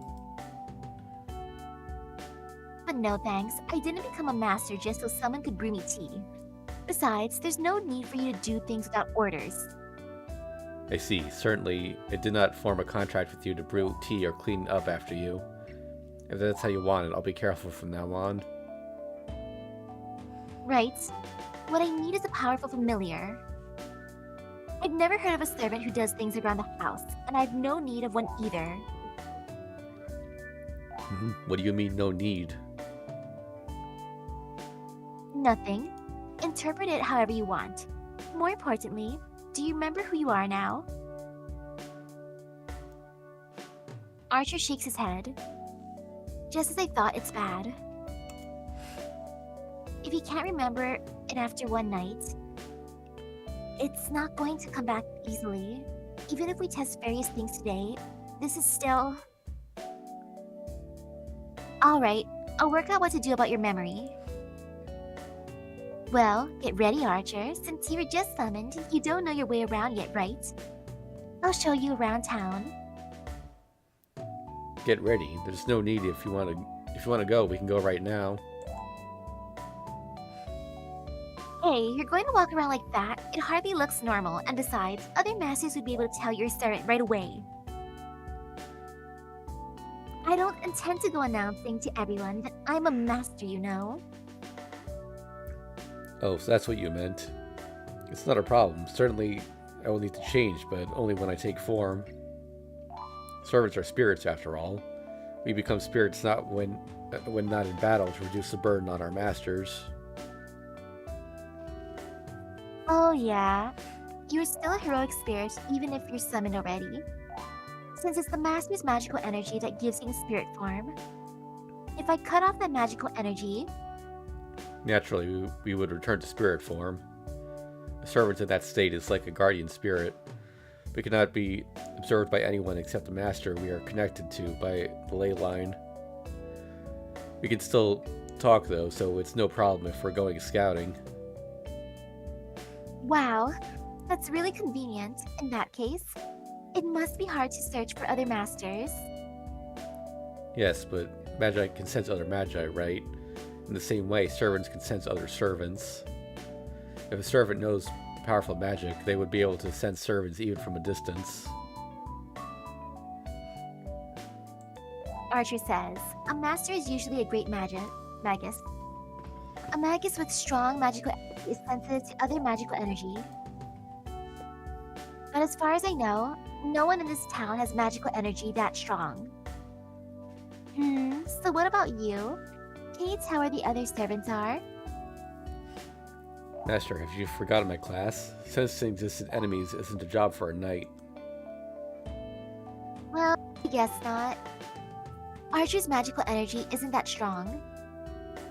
I expect only the servant caster would have enough magical energy to locate enemies from a distance. Alright then. Oh, no. Alright then, follow me, Archer. I'll show you the world you've been summoned into. I don't think that will be new for me. I don't think it will be that new for me. But Master, aren't you forgetting something important? What do you mean by something important? Geez, you're really not up to par yet. We have yet to exchange the most important part of our contract. The most important exchange? Equivalent exchange? No, fundamentally, the reward for the servant is to participate in the Holy Grail War. There shouldn't be any more exchanges necessary. You're really not a morning person, are you? Archer says so in surprise. Listening to a sarcastic comment, I realized something.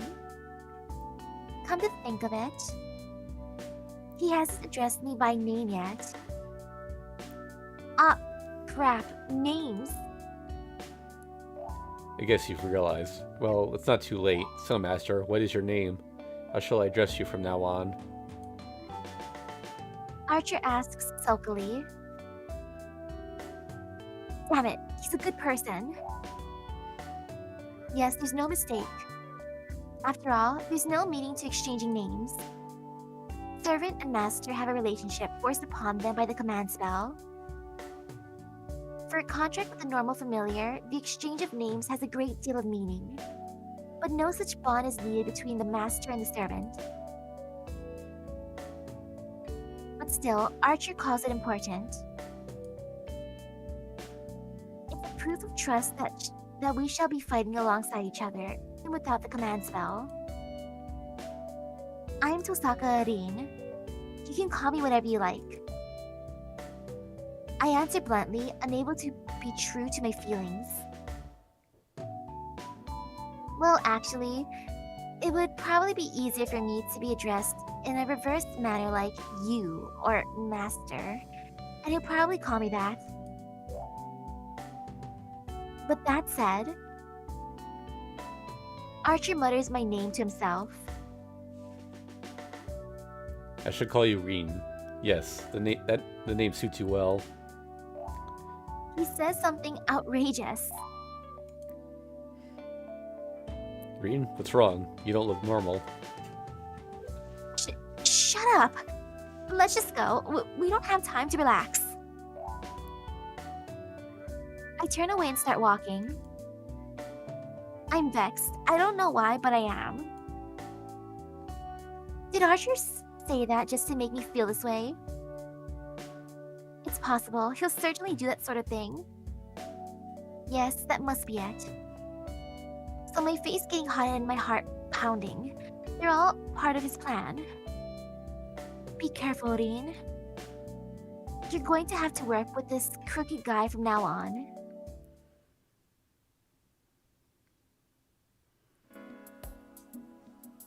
I go out with Archer. The city we live in, Fuyuki City, can be basically divided into two towns. Here, the place with old houses and traditional buildings is Miyama City. On the other side of the river is Shinto, where modern development is happening. My house is in the older section, Miyama City. Miyama City is broadly separated into two sections as well. This is one of those sections, the Western-style houses, where immigrants from foreign countries live. And on the other side is the area of old Japanese-style houses with a mountain behind it. Both sections are on top of hills, so you could say both are suburbs. The houses in between these two sections are relatively ordinary. As a demonstration,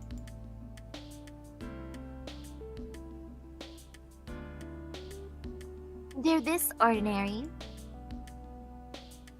This is the crossroads of Miyama City and the hill leading up to the Western-style houses like mine.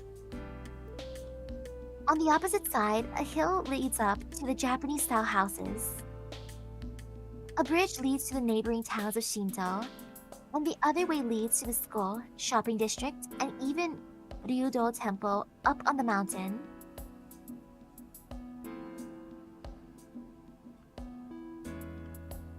And this is the large bridge connecting Shinto and Miyama City.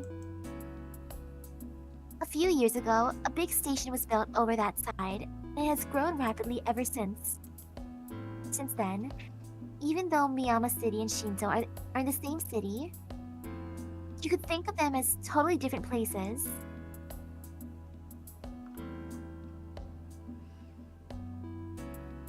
The city's name Fuyuki, or Winter Tree, supposedly comes from the fact that winters are long here. Thinking about it, this place certainly has a long winter. In contrast though, it's quite warm here, and February here is about as warm as December everywhere else. I bet hot springs would turn up if you went digging around. Then again, this half-hearted cold would make the city a poor hot springs resort. Fuyuki City has a friendly winter and a strange climate that enters spring in April with no changes.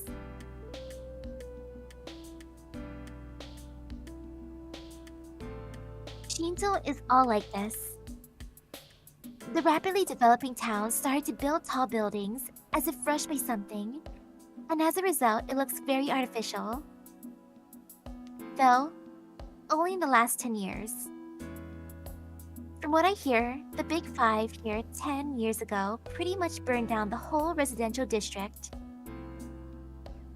These buildings were constructed on the land no one lived on anymore.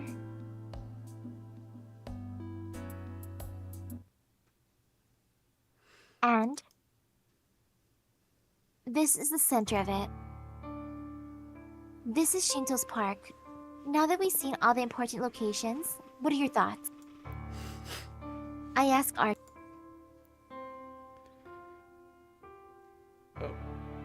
Oh, that was kind of weird. It glitched for a tiny bit. Yeah, hold on a second. My internet, OBS, died for a second.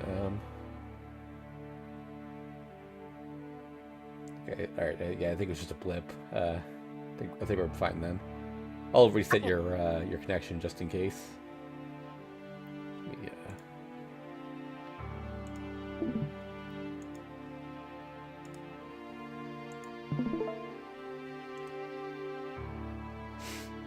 Okay, yeah, I think we're still good on YouTube, so... Now that we've seen all the important locations, what are your thoughts? I asked Archer, who's standing next to me. I can't see him, of course. It's a big park, but is there some reason there's no one here? So it shows, huh? Well, it's because there's a history to this place. I look around the park. A park this big and organized should be a playground for kids, even on weekdays. But there are only a few people here, and a desolate feeling runs through the place. It was about 10 years ago. They say there was a huge fire in this area. It burned for a day until it went down, just as it began to rain. Afterwards, the town was rebuilt, but this place was left as it was. It was burned to ashes, so they made it into a park. Archer says nothing. But even though I can't see him, I can tell that he is feeling something special. You see?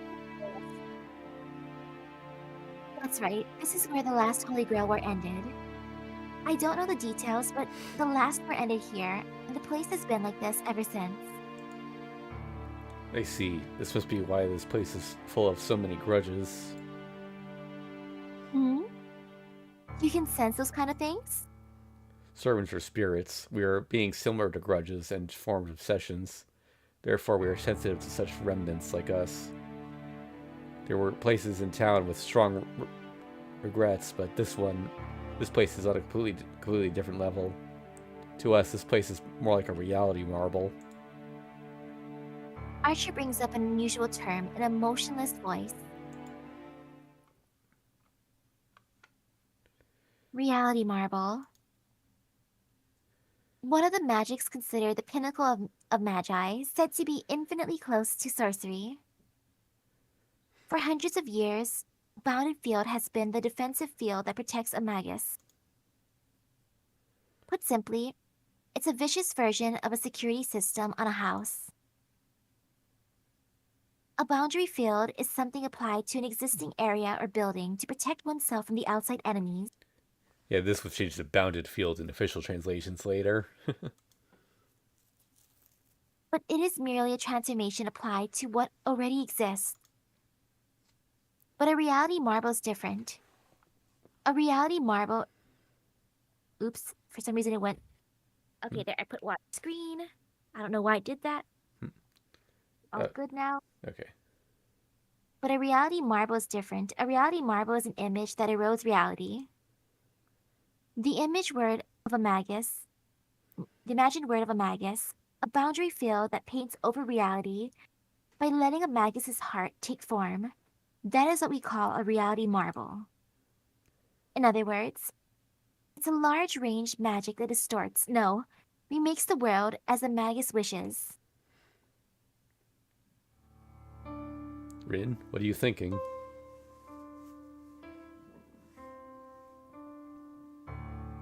Misaki? Can you not hear me? Oh, I hear you now. Weird. No, I was just surprised. I just thought that reality marbles seemed an uncommon term for an archer. What, is it strange for me to know it? Of course, reality marble is a taboo of taboos. The secret principle's secret principle. Doesn't make any sense for an archer to know about it. Okay, how many non-casters have reality marbles in FGO?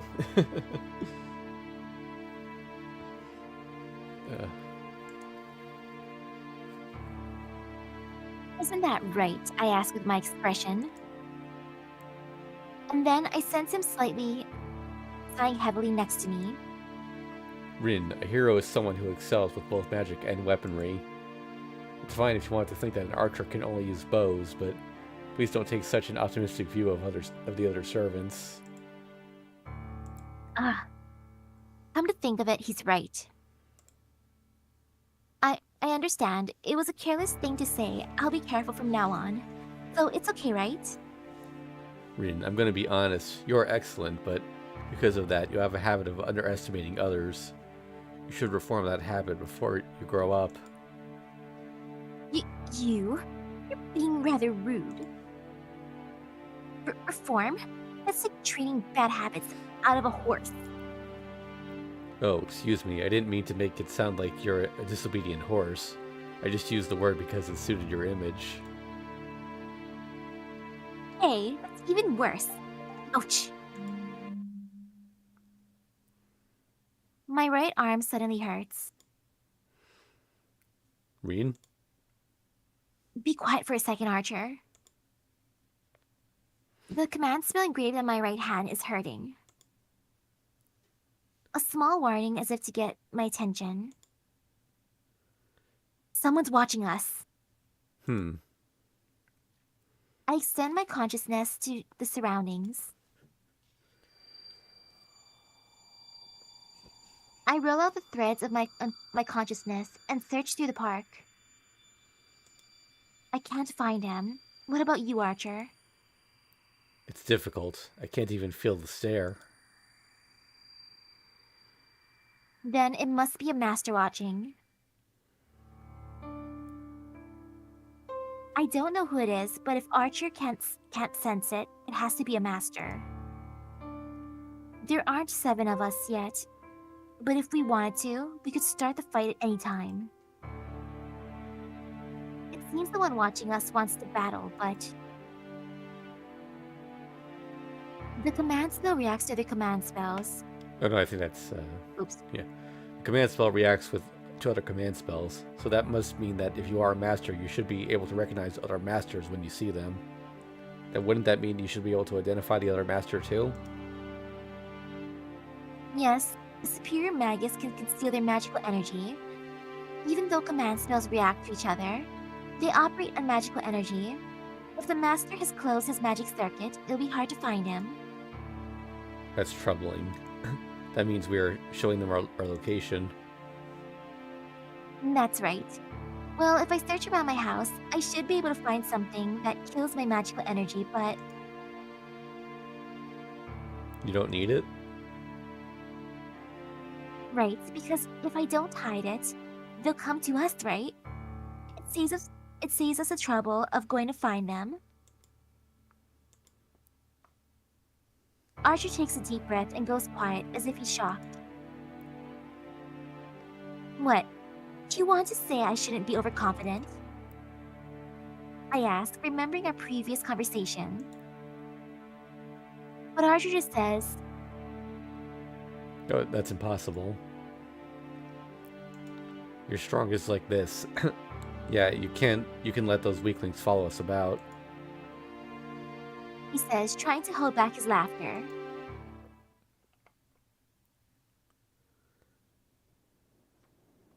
Well, it's not like I like his response, but we decide to continue walking around town.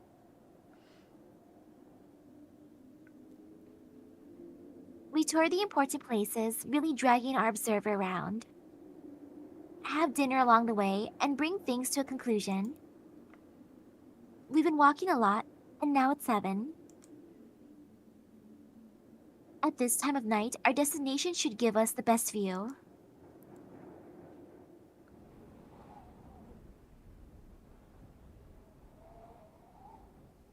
A strong wind. The tallest building in Shinto.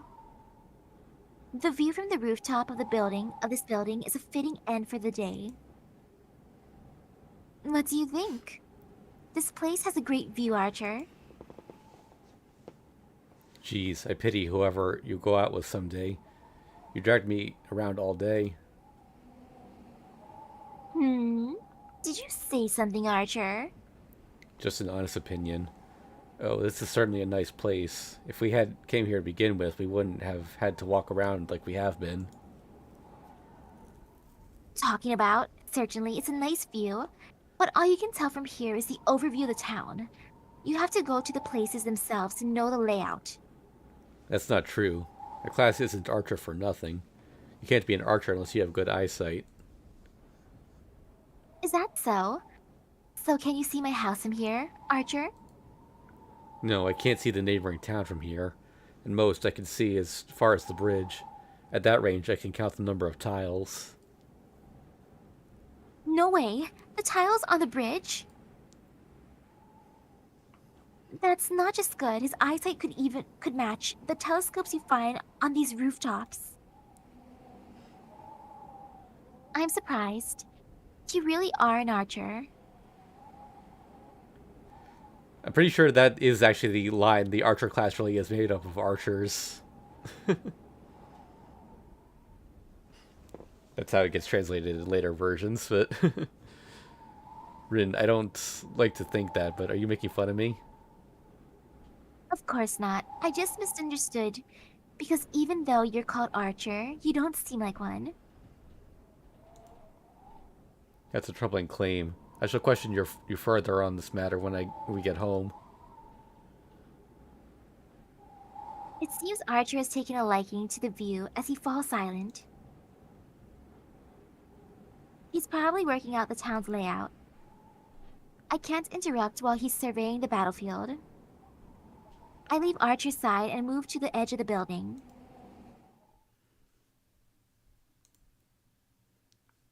All I can see with my eyesight is the lights below this building. Like the headlights of the cars in the street and the people going home after work. I can tell what kinds of cars or what kinds of people they are. I can see them, but it's still not see them.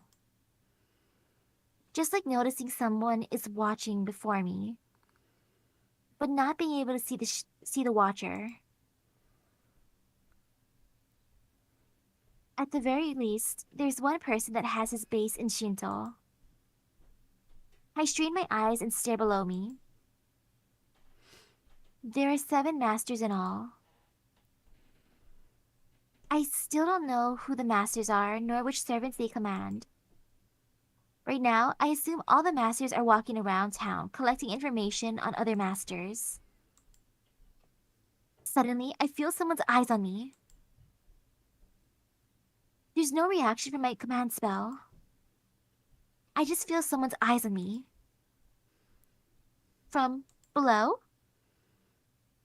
I look down. There are many people walking around the road. Among them is a person. One person is looking up at me, as if looking up at the moon. I can't tell for sure who it is. I can't tell for sure, but I still know who it is. It's surprising. What's he doing at this kind of a time? Rin, have you found an enemy? Archer calls out to me as if sensing my excitement. Nothing. I just saw someone I knew. Just an ordinary person, nothing to do with us. I answer, unable to hide my irritation, and leave the place where I was standing. There's no way he could have seen me from the ground. He must have been looking up at the building by coincidence. So it doesn't mean I was noticed. But still, I'm angry that I let him see me acting as a magus.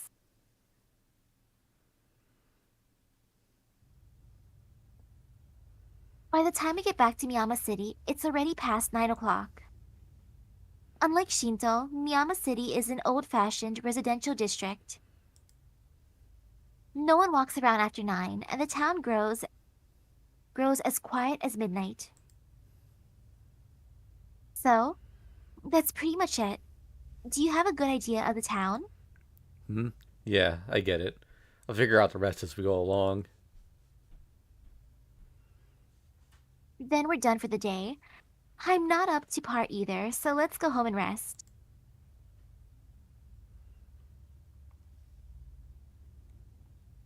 We climb the road up from the gentle hill.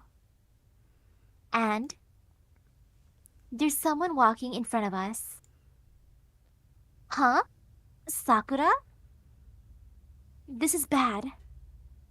I don't want to see her right now.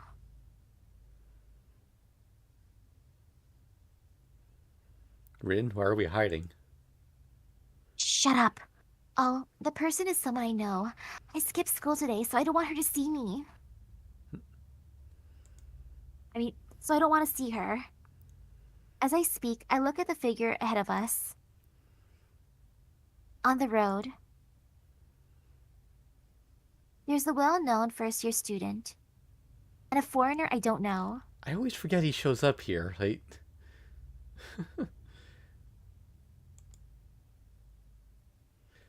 They're talking about something. I was gonna say it's gonna be a very long time before we see him again. No, it seems the foreigner is talking to Sakura against her wishes. Rin is the person you know, the foreigner. No, I don't know him. There are lots of Western-style houses around here, so he might be visiting one of them. I say that much, then scold myself for being too soft where that girl is involved. Archer? Is he human? I don't know. He has form, so he should be human. At the very least, he's not a servant. Right, he's not a master either, so I guess it's just a minor quarrel. Still, I know she's not the kind of girl to get into trouble with a guy. They're going. The girl is walking up the hill. The man is. The blonde guy goes down the road we came up.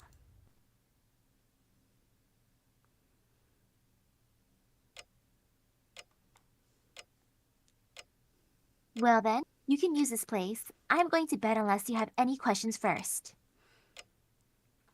I don't have any important questions. Your decision not to rush into battle is the correct one. You should use tonight to recover your magical energy. Yes, I will see you tomorrow then. Please make me tea tomorrow morning.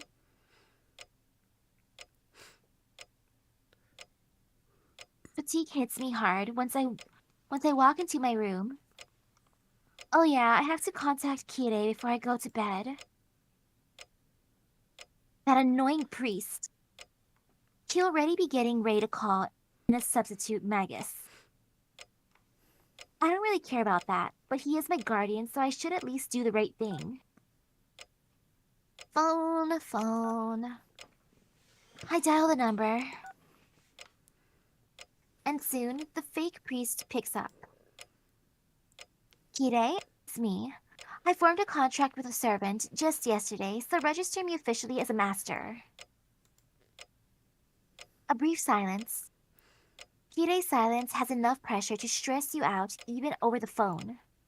Understood. Now what? You should come and see me at least once. I have something to give you that I received from your parents.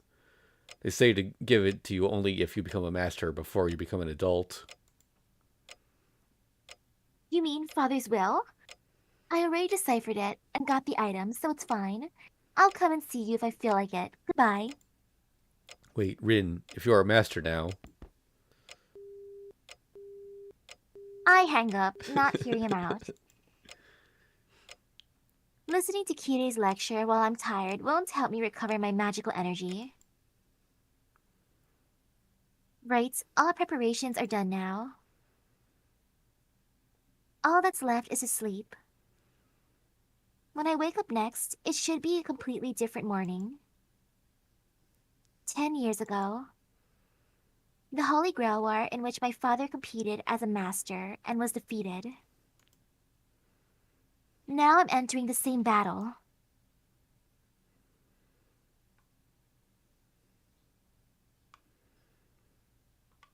February 2nd.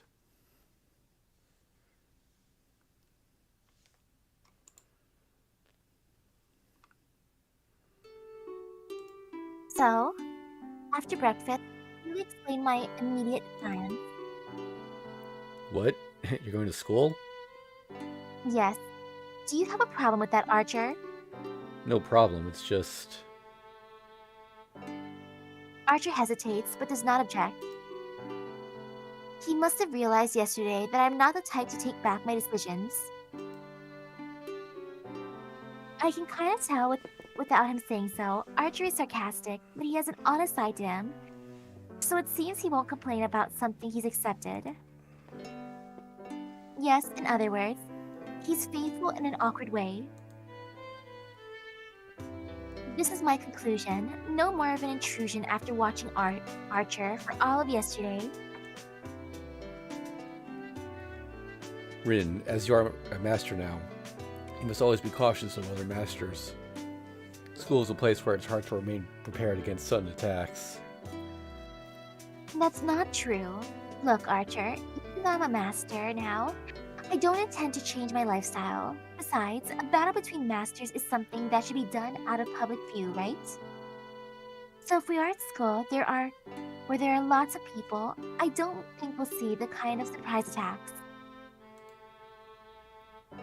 I see. If that's what you've decided, I can only obey. But I can guard you in spirit form, right?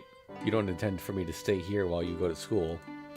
Of course not. Not just at school, but I will want you by my side whenever I go out. It is the servant's role to protect the master, so I'll be counting on you. I'm relieved to hear that. It is the duty of a knight to answer trust placed on us. I shall do my best to meet your expectations. But Rin, just hypothetically, what would you do if there was an enemy in that safe place? What? Are you suggesting there might be a master at school? That's right. It's certainly hard for anyone who isn't a teacher or student to get in, but wouldn't it be a problem if someone already there is a master? I don't think that's possible. In this town, there's only one family of magi other than the Tosaka. That other family has declined, and they don't even have a master. How do you know there isn't a master? Hey, it's only natural to investigate another family of magi in the same town. He isn't a master, and his successor doesn't have enough magical energy to become a master, so we can just ignore them. I see. So there is another magus at school you go to, but you say that magus doesn't have sufficient magical energy to become a master. Is that correct? Exactly, so most masters will probably be coming from elsewhere. I don't think such people would come to the school. Well, for now at least. But Rin, there are always exceptions. But if there is a magus at your school that you don't know about... Like I said, there aren't any. Magi are sensitive to other magi. If we were at the same school for a year, I should be able to sense the other magi no matter how well they hide it. I will state with confidence that there are only 2 magi at our school. One of them is me, and the other is only an apprentice who doesn't have enough power to become a master. Do you understand? The caution is just needless worrying. It's completely impossible. That's why this is only a hypothetical scenario. There's always another side to things. It's only natural for unexpected things to occur. I'll say that when it does happen, don't blame me. I'm saying when it does happen. Archer smiles dryly. Just that action makes me want to take it out on him. If I did, I would be late for school. That won't happen. Oh, oops. Wait, that won't happen. A hypothetical is a hypothetical because it won't happen. If it does, that just means my analysis was too shallow. Oh, no, that was... Alright, I'll remember that. Let's go then. Oops. Yeah, we got that backwards again. Alright, I'll remember that. Let's go then, Rin. It should take 30 minutes to get to school, so we won't make it unless we leave soon.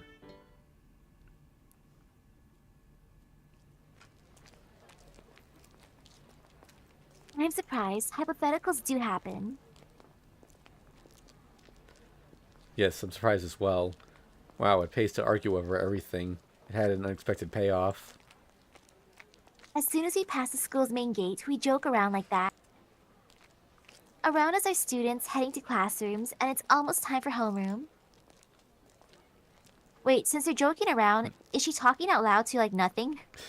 I think they communicate telepathically, but Okay, that's yeah. good then, because I'm like, Reen, you look crazy right now. In the crowd of people rushing into the school building, stand dumbfounded. This isn't just the air stagnating. Isn't there a boundary field set up already?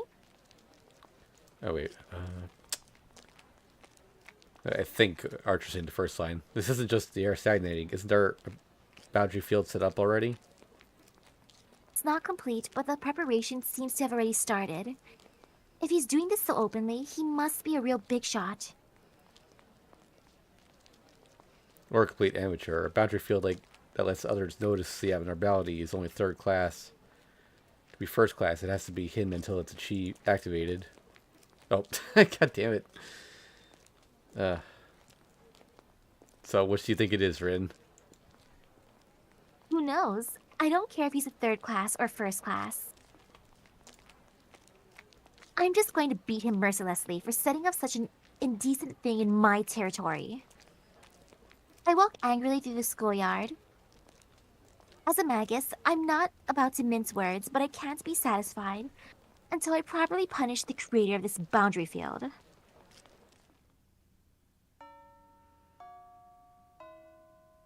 After second period, while walking back from the music room, I see a first-year student walking unsteadily. The student is carrying some stack of papers, and it looks like she's having trouble. I'll help, Sakura. Huh? Tosaka-senpai. What, handouts? World history. That'll be my homeroom teacher. That Kazuki. That Kuzuki. What's he thinking making a girl do this? Here, give me half of it. Oh, yes. Thank you, senpai. It's fine. So we're taking this to your classroom? No, we're taking them to Kuzuki-sensei.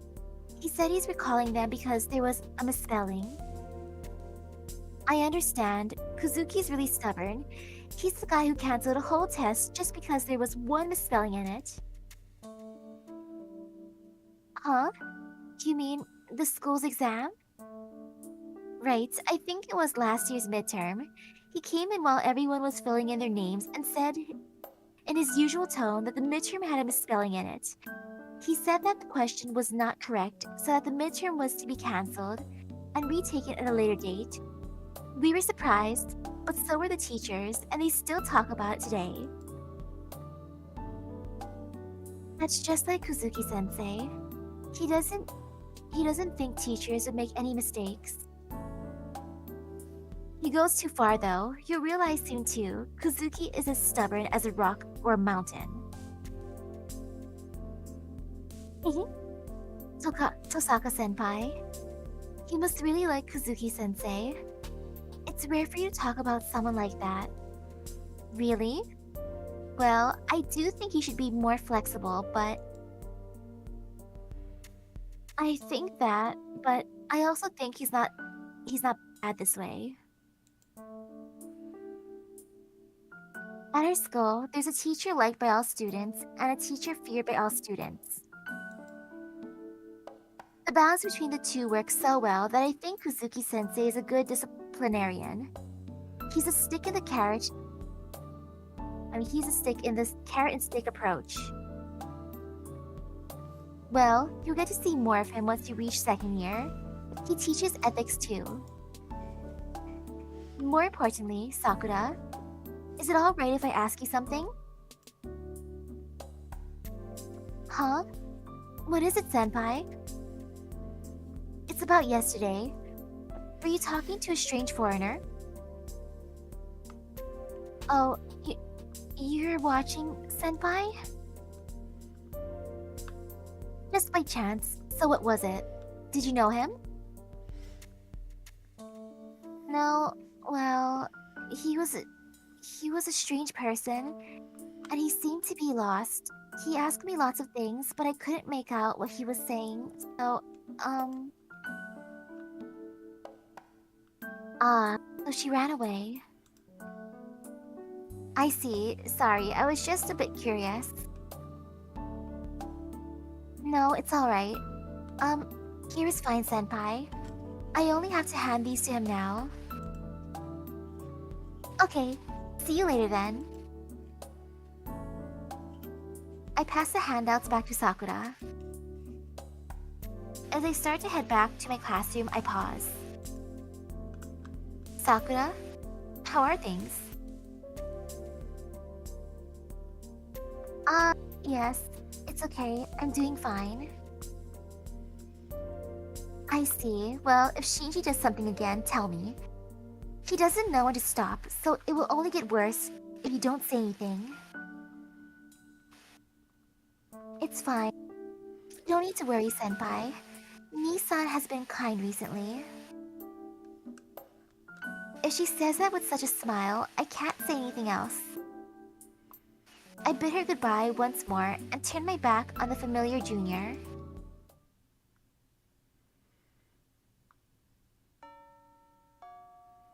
The day ends. Students leave the classroom, and the building gets darker by the second. The sun will set soon. When the red sun sets and night falls, there should be no one left in the school. Let's begin, Archer. First, we need to check out the boundary field. Once we figure out what kind of boundary field it is, we'll decide whether to eliminate it or leave it. I address my invisible partner.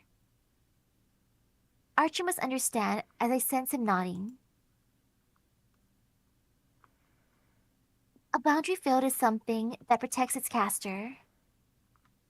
You could call it a geographical magic in which one knits a line of magic across a land to change the interior. Infinite different effects are possible within a boundary field.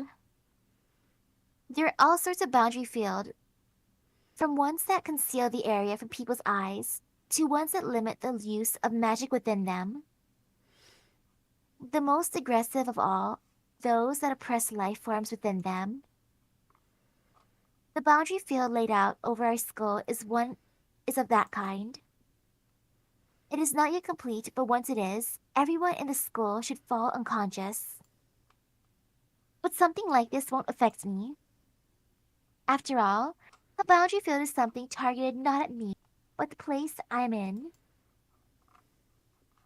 Such an indirect magical energy intervention has no effect on magi, who have magical energy throughout their bodies. A weak current floating through the air will only be repelled by a strong current like myself. So this boundary field has a different intention.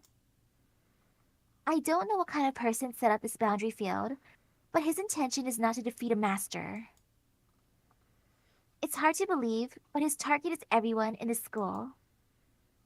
There's only one reason to do something like that. Unbelievably, this guy is. I search the school building and emerge onto the rooftop to finish. It's dark outside.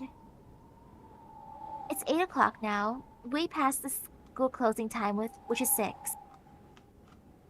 The only people still in the school are me and Archer. So, this makes 7. Well, it looks like this is the origin. A 7-stroke mark is openly drawn on the rooftop. This purplish-red character, only visible to Magi, is something I have never seen before. Engraved with something unknown. Damn it, this isn't something I can handle. The person who set up this boundary field didn't think about anything. He didn't think, but the boundary field is bound with amazing skill. I can temporarily drain magical energy from this boundary field, but I cannot eliminate the boundary field itself. The boundary field can be reactivated just by having the caster put more magical energy into it again. Archer says nothing. He's been quiet ever since we came out onto the rooftop, probably because he too recognizes the power of this boundary field. This boundary field doesn't just drain one's strength. Once activated, it will literally dissolve all the people within it. There are boundary fields that drain physical and mental strength from the people within them. But the boundary field laid out over the school is on a completely different level. This is a soul eater. It is the blood fort that dissolves people within it and claims the souls that seep out. Since ancient times, souls have been hard to handle. Even though they're believed to exist and are necessary for magic, only one magus has ever understood the soul. Souls are only things to be investigated or things to be moved into containers. It's incomprehensible not merely to suck them out, but also to collect them in a single place. It's because a magus has no use for them, even if one were to collect this unconvertible energy. So if there's a reason, it must be. Archer, are you servants, this kind of creature? I asked coldly. It is as you suspect. I told you we are basically spirits. Therefore, our meals consist of souls and mental constituents. As you said, as you subsist on meat, we subsist on souls and minds. Our basic abilities do not change from such nourishment, but we do become tougher. In other words, our magical energy capacity increases. Yeah, to strengthen your servants, you must attack people indiscriminately. So the magical energy the master provides isn't enough?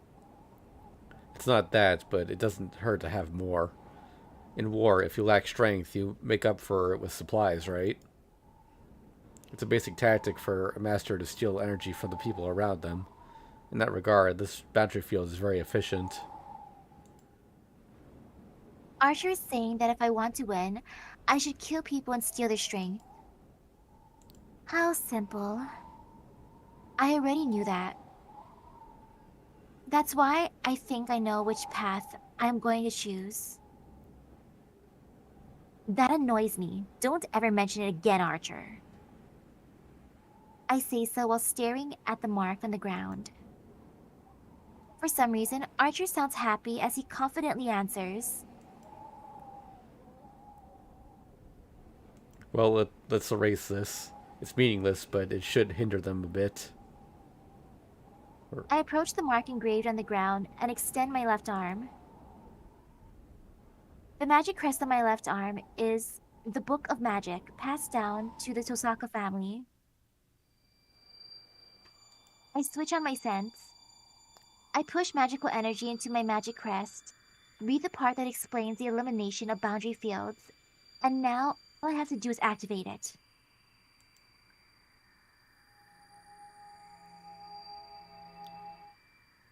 Abzung, Berenung, middle stand. Eliminate surgical extraction, second section. I touch the ground with my left hand and let my magical energy flow out. This will at least wash the color off this mark, but... What? You're going to erase it? What a waste. Suddenly, as if to stop the erasure of the boundary field, a voice echoes over. No. Oh, that was the wrong voice. I quickly stand up and turn around.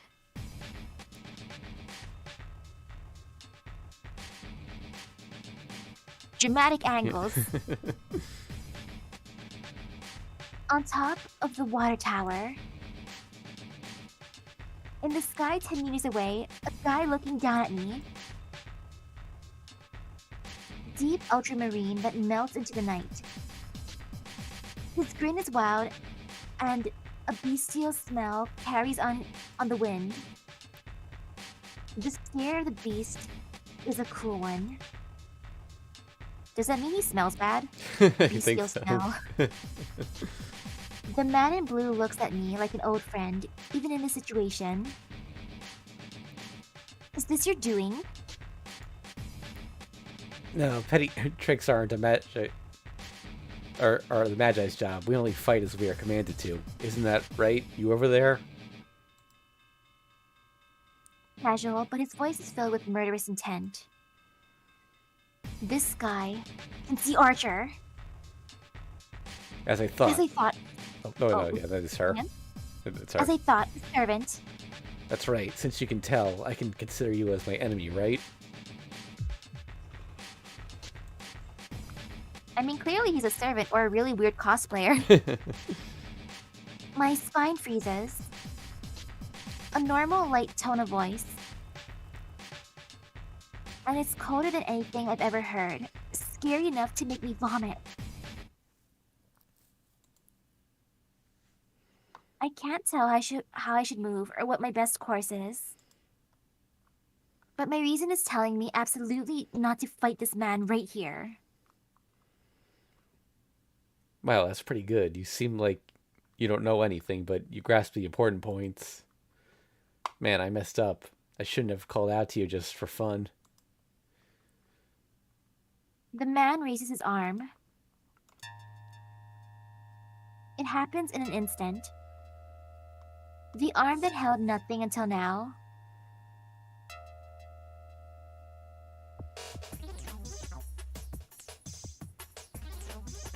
Now holds a red weapon, 2 meters long. Ha! I jump to the side without thinking. I can't spare the time to consider that I can't jump full force while on the rooftop. I just jump with full force to the side as if trying to smash the fence.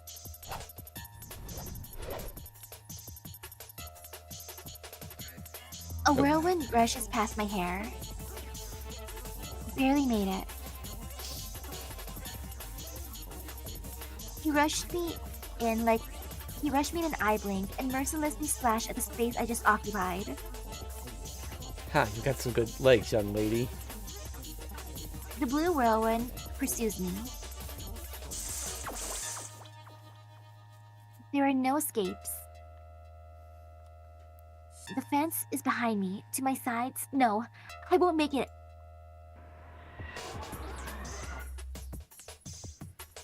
Es ist groß. Es ist klein. My response is fast.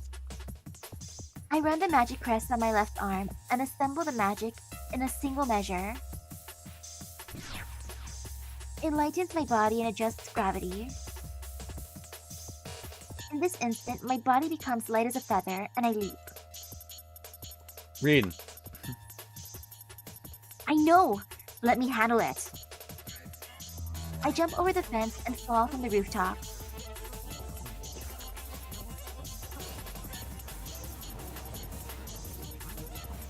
The wind and pressure push up against my body. 15 meters to the ground, 1.7 seconds until landing. No, it's too slow, he'll catch up. Fox got this less.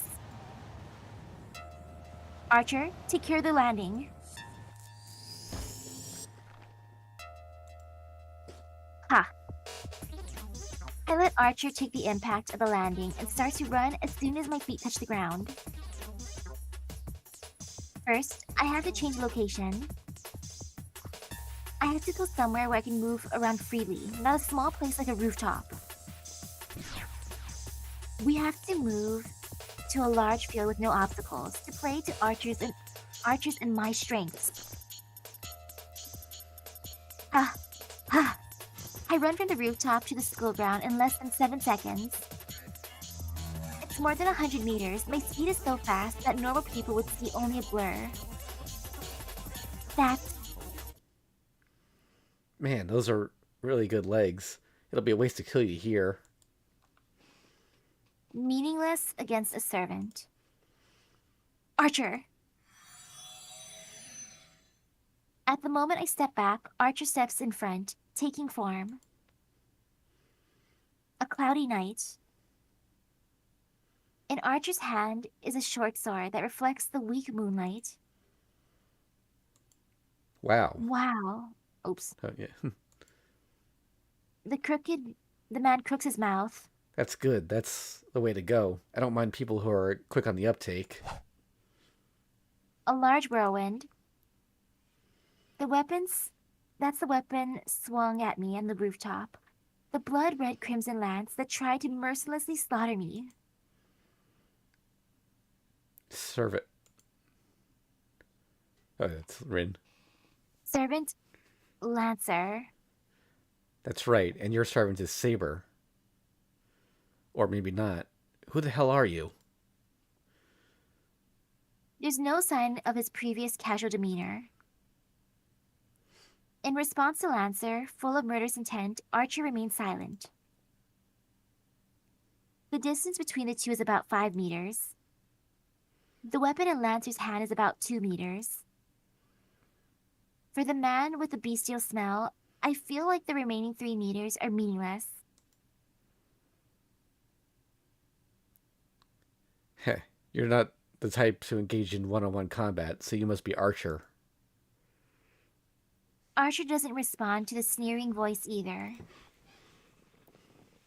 Confronting each other, strangely, are red and blue. The two counterfeit-colored knights are already watching for each other's clinching blow. Alright, I don't like it, but now we've met, we'll just have to fight. Come on, take out your bow, Archer. Oh, as I have some manners, I'll at least wait for that. Archer does not respond. There's nothing to say to an enemy he must defeat. The steel back of his seems to declare so. That makes me realize I'm being stupid. Archer is just waiting for my word, my command. Archer. I talk to his back without approaching him. I won't help you. Show me your powers here. Heh. Was that a laugh? He grins as if to answer my words, and the red knight dashes forward. Twirling gusts of wind. Short sword in hand, and the red bullet launches. You fool. What meets him is the blue spear thrust. I'm pretty sure this is a version of a battle theme in FGO. If the dashing archer is a raging wind, the responding spearhead is a divine wind. Guess I never realized how much of the music got remixed and reused for FGO. The sword is swung, swing to deflect the thrust. Archer parries the thrust of the high-speed lance with his short sword. The one in red stops. The enemy did not permit Archer's rush. The enemy doesn't even let him within 2 meters, the range of the spear. For a long weapon, distance is always preferred. As Lancer has a weapon almost 2 meters long, he only needs to attack when the enemy comes into his range. Thrusting at an approaching enemy is easier than moving out yourself. But even so, Lancer closes the distance himself and doesn't even allow Archer to move forward. Idiot. A mere bowman challenging a close-range fight.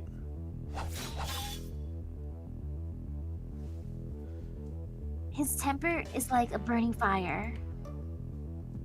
Lancer closes in with each blow, with no thought of stopping. With a long weapon, it's suicidal to close in into an enemy. The spearman's tactic is to use their long range to defeat the enemy and win the battle. So, as Lancer is just advancing unchecked, he doesn't have a chance of winning. No way. With that's just by the look. Lancer's lance shows no vulnerabilities, as it strikes for the throat, shoulders, forehead, and heart. Thrusts so fast, even the after images are blurred. As each strike of his lance repels, rebuffs, and pushes back Archer, any one of his thrusts can be called a final blow. But even as a bowman, Archer is a servant. No ordinary attack can be a final blow.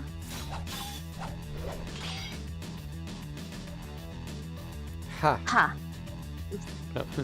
Having repelled the lance aimed at his forehead, Archer closes in with speed, superior to Lancer's lance.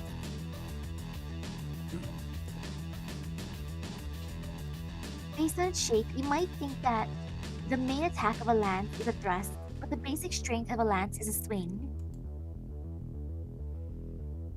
That is because a wide swing using its long range does not allow the enemy to dodge it by stepping back.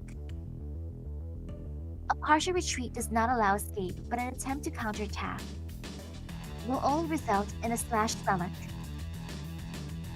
But simply going forward will end up in a smashed rib from the long shaft of the lance. Archer and Lancer are similarly built. On top of that, it's hard for Archer with no heavy armor to step into range of a lance swung like a whirlwind. But thrusts are a different story. A blazing fast thrust, certain to strike you, is certainly scary. But as long as the attack targets a point, there are many ways to avoid it once you see it. As Archer did just then, hitting the shaft of the approaching lance to redirect it slightly creates an opening. It must be because he underestimated a bowman. The advantage of a long weapon is in the length and freedom of its range. Once Lancer has discarded these advantages himself, his defeat is.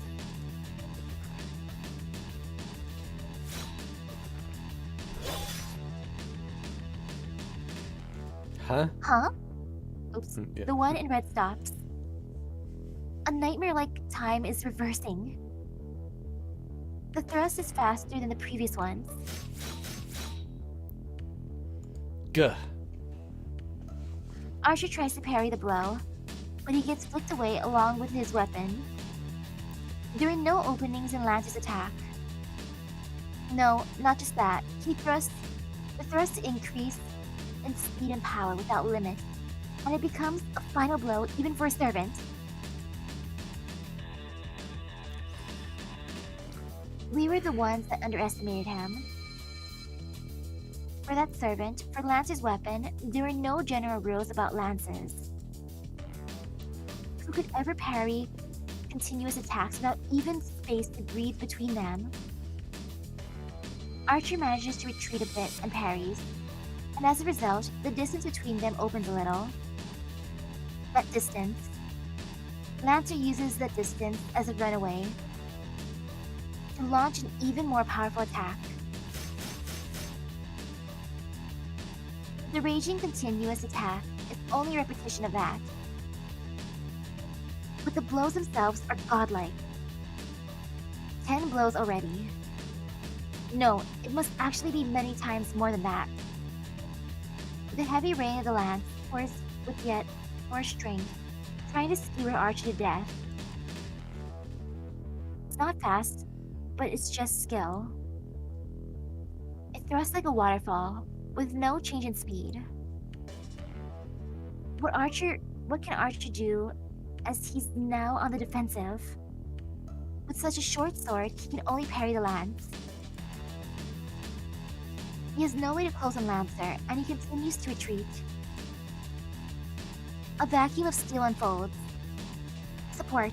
I have to back Archer up, but my throat won't respond. My magic has poor aim. Unless Archer gets away from Lancer, I will hit him with my magic as well. Such an opening would only increase Lancer's advantage. And besides, frankly, I'm captivated. This is a battle between servants. This is the Holy Grail War itself, where we use heroic spirits, the highest rank of familiar, whom we would never otherwise obtain. Servants. Familiars of different classes that obey the 7 masters. These are the highest ranked familiars, called heroic spirits, that the Holy Grail summons. So, it's misleading to call them familiars. Originally, familiars were just beings that ran errands for a magus.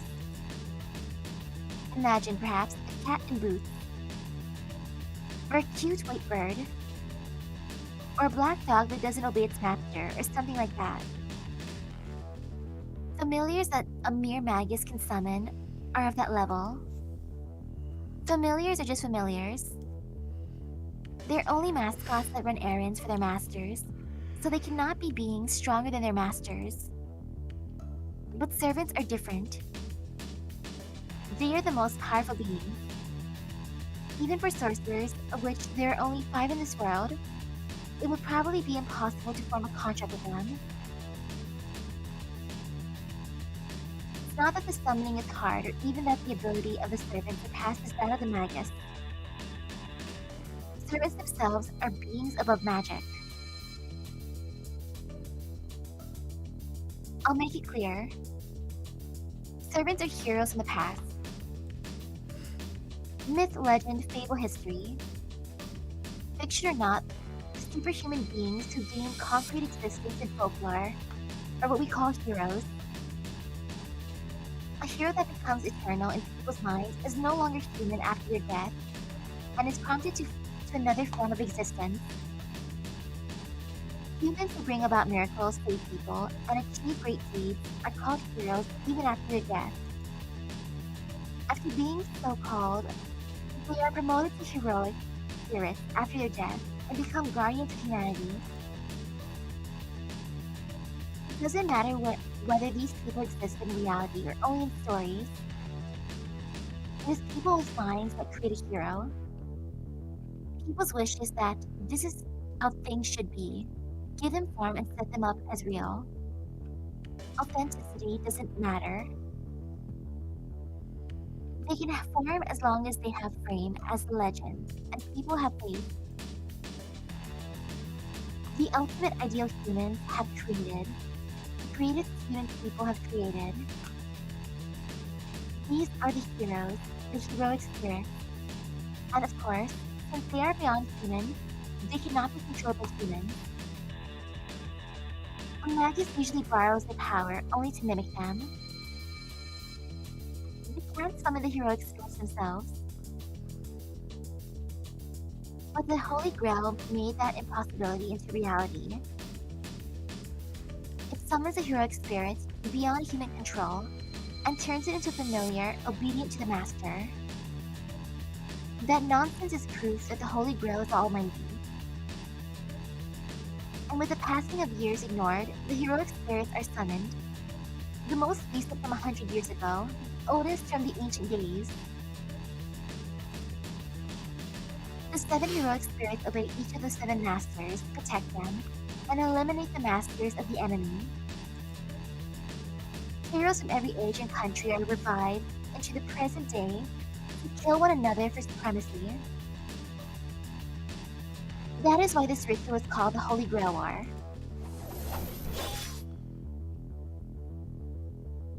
But it seems the Holy Grail has its limits too. Even the Holy Grail cannot indiscriminately call up onto the spirits-like beings. Just as a form invented by humans is required for the imaginary 6th element, known as the devil, to take form, the heroic spirits also need a form to live in this world. That form is a temporary name, and the way they exist in this world. Oh, that's our first typo. The Holy Grail has furnished classes, so the heroic spirits may take form more easily, and it only summons the heroic spirits that match these classes. It's like a passport to the present as it sets up as a role as a familiar in advance. By allowing the summoned heroic spirit to take on that role, it helps the spirit to take form. There are 7 masters chosen by the Holy Grail. There are also 7 servants obeying those masters. There are 7 furnished classes. Knight of the Sword, Saber. Knight of the Lance, Lancer.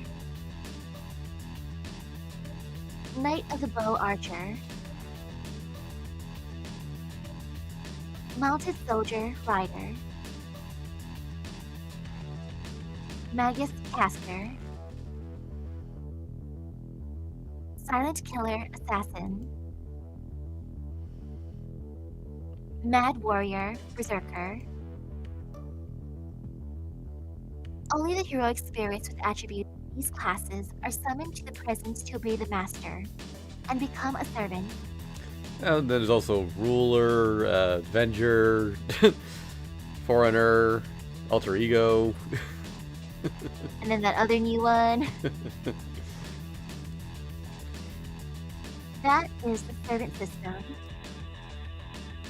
A summoning and contract with a heroic spirit beyond human control to win the miracle, beyond human grasp. The ultimate competition held only on this ground, the one and only Holy Grail War.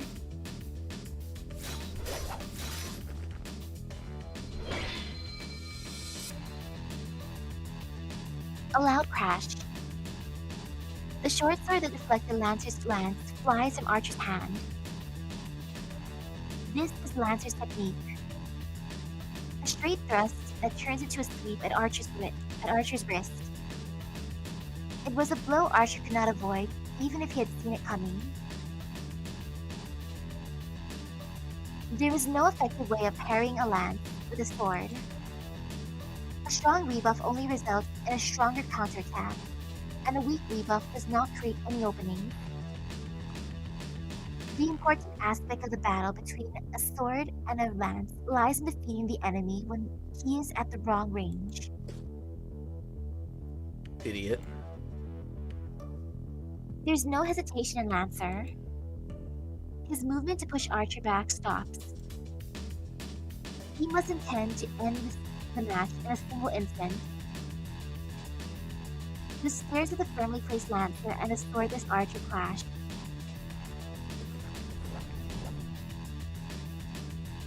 In that instant, the lance is thrust just like a flash of light. It can't even be seen. Forehead, neck, and heart. 3 shots are launched, any one a fatal blow. But the flash too fast to see is repelled by a shining blade. In Archer's hand is a short sword again. Sword like before, a Chinese sword like a hatchet. But the biggest difference is Crap, 2 swords? So what was that earlier about him not having a sword? he wants to be dramatic. A pair of swords. In his right hand and in his hand are matched swords, mirror images of each other. A bowman trying to be a swordsman. Lancer's lance flies. As if to finish Archer off, the lance moves faster and faster.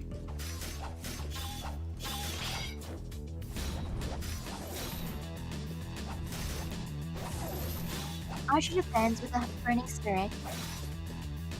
His hawk-like eyes say that he will not retreat anymore. No, that he will only advance from now on. The clashing sounds are like a well-orchestrated music. 2 steels clanging against each other. The sparking clashes increasing rhythm without pause. The battle of the 2 is like a vacuum. Sucks in the air around them, and it seems like anything approaching them would be pieces. In reality, it only lasts an instant. For me looking on, it seems to take an infinitely long time. Lancer tries not to let Archer near him, but Archer advances using his swords as a shield. Over 100 blows have been thrown, and Archer loses a sword every time. But it's only for a moment as Archer has a sword in his hand in the next instant, forcing Lancer back a little each time. Lancer finally admits his carelessness, but even though he doesn't know who is before him, he'll be the loser if he dismisses him as a mere bowman.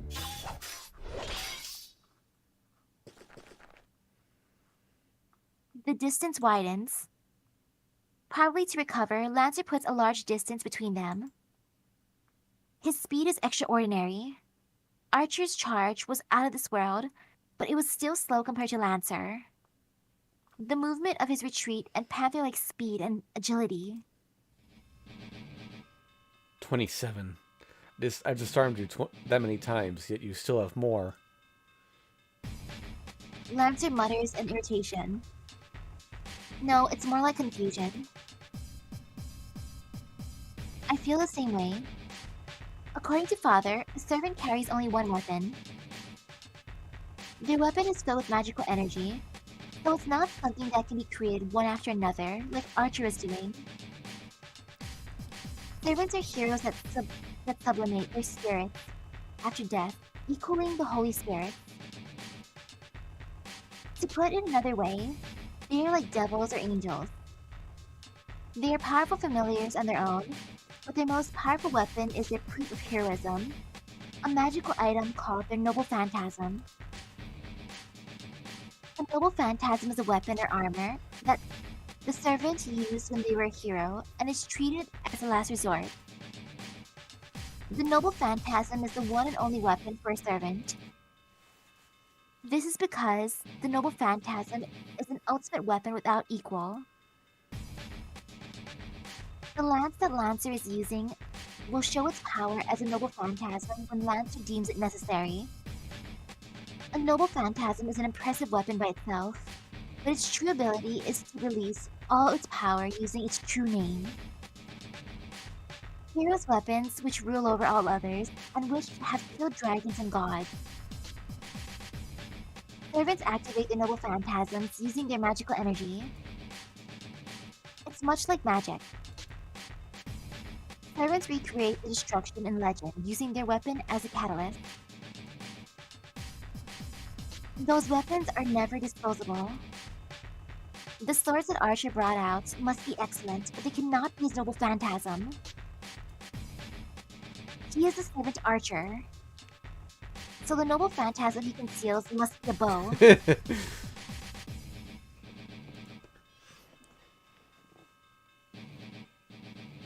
What's wrong, Lancer? It's not like you to just stand there and watch.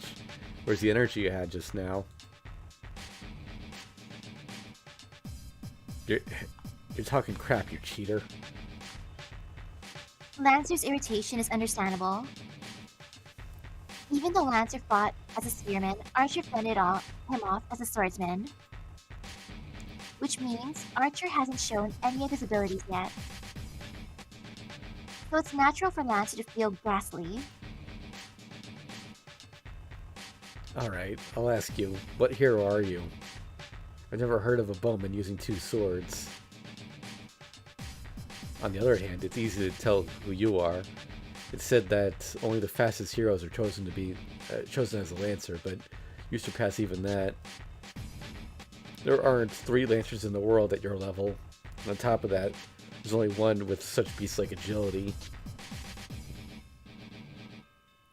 Oh, well said, Archer.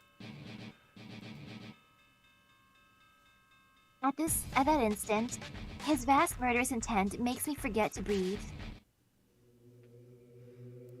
Lancer's arm moves. This is different from before, a stance free from contempt. The spearhead is lowered as if to strike the ground, and only his stare pierces Archer. In that case, you'll face my finishing blow. I won't stop you. You're an enemy I will have to defeat sooner or later. Lancer's body sinks down. And at the same time, a chill like thorns fills the schoolyard. The air freezes. Not a metaphor, it literally freezes. All the mana in the air is frozen.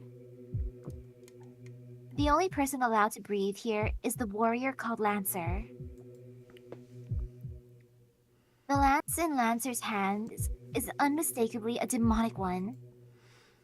Now, it is waiting to take its true form, and the moment it strikes. Crap, he'll be beaten. I don't know what kind of noble phantasm that is, but Archer will be beaten. It's implausible since it's the first time I felt such an intuition, but there's no doubt about it. Archer will die when that lance is thrust.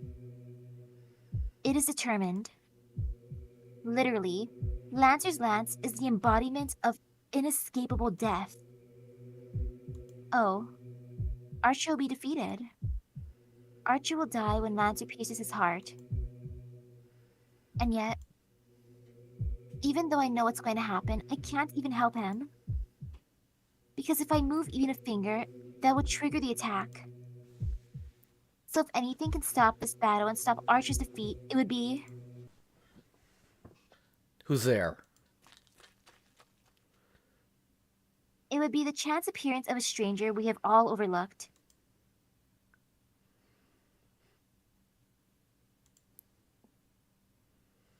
Huh?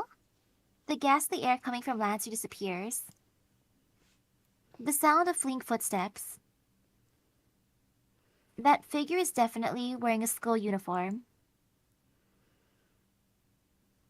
A student? Someone was still here? It seems so. He did save our lives, though. Archer says calmly. Well, we were certainly saved, but... My mistake. I didn't notice my surroundings because I was preoccupied with Lancer. Oh, well. Oops. My mistake. I didn't notice my surroundings because I was preoccupied with Lancer. Hey, Archer. What are you doing? Can't you see? I'm resting since I'm free now. You can't do that. What about Lancer? He went after that guy. He saw us, so Lancer probably went to eliminate him. For an instant, my thoughts stop. Follow him, Archer. I'll catch up right away.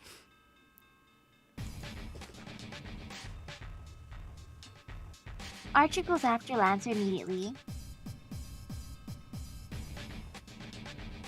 Damn, how stupid of me. I curse my carelessness.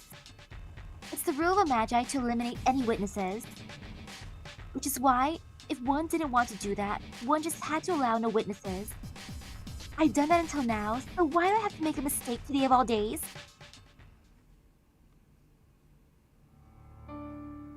A night where even the moonlight is obscured. A student is lying on the cold hallway floor and Archer is standing still.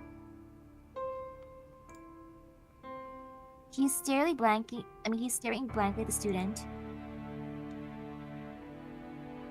Smell hits my nose. The blood on the floor makes it clear that it's the smell of death. Follow him, Archer. Lancer will probably go back to his master. This won't be worth it unless we at least find out what his master looks like. Archer goes after Lancer. I'm left alone with a student lying on the floor.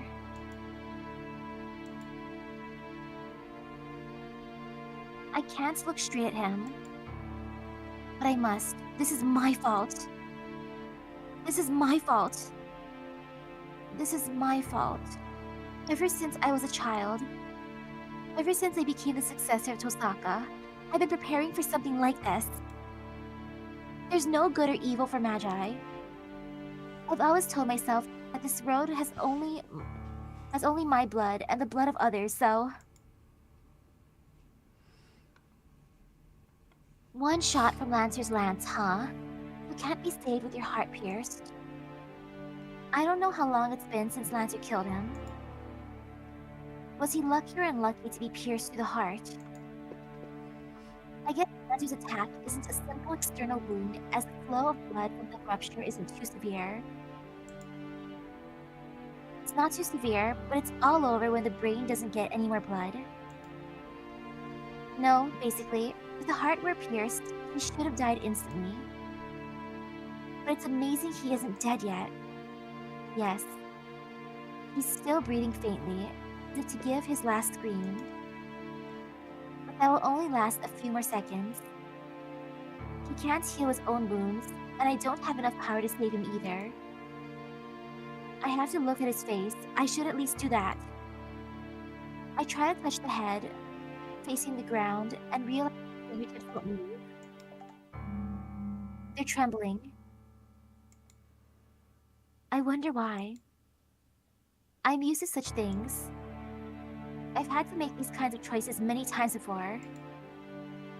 I've lost many things due to my mistakes and my selfishness.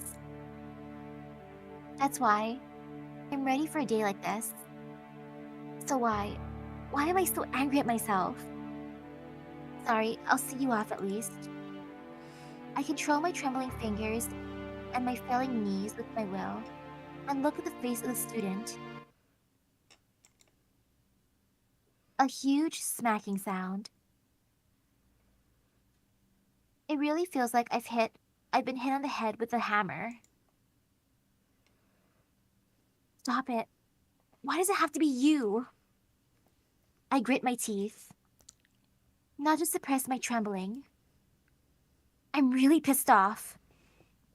Why is it him? Why did it have to be him? I'm not mad at Lancer for killing a witness quickly and perfectly, just as a servant should do. I'm just angry at him for staying late at this place, on this day.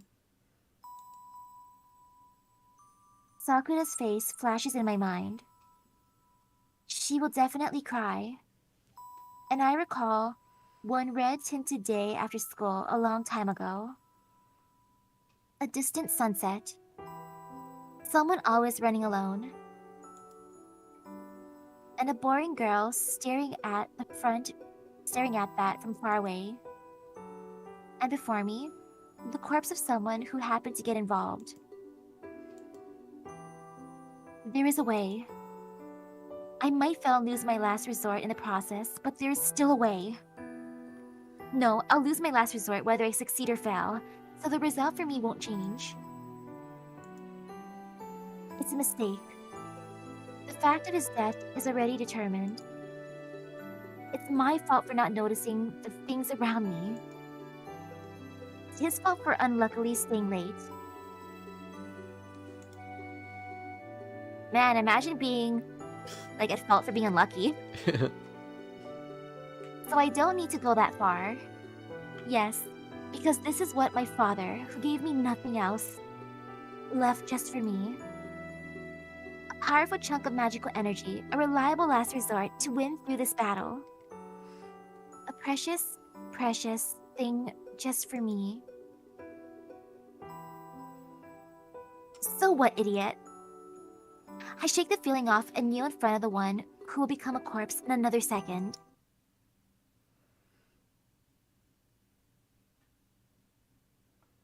Man, I've done it. The pendant in my hand becomes lighter. My father's memento is drained almost to emptiness and falls onto what used to be a dying body. Can't be helped. Yes, can't be helped. I didn't have the power or skills to revive someone with a damaged heart, damaged blood vessels, and on the verge of brain death on top of that. That's why I had to make up for my lack of skills with this powerful object. It's lucky he was still breathing. If he was completely dead, no amount of magical energy could have revived him. But since he was still alive, I just did what I could and ended up saving his life. It would have been awful if I failed, but since I succeeded, I guess it's alright. Yeah, I feel fulfilled to be honest, so this wasn't such a bad experience. I'm just bluffing. Let's go. What's done is done. I have to head back before he wakes up. Yeah, there's no need for me to stay here any longer. Archer should be following Lancer, so I should go home by myself.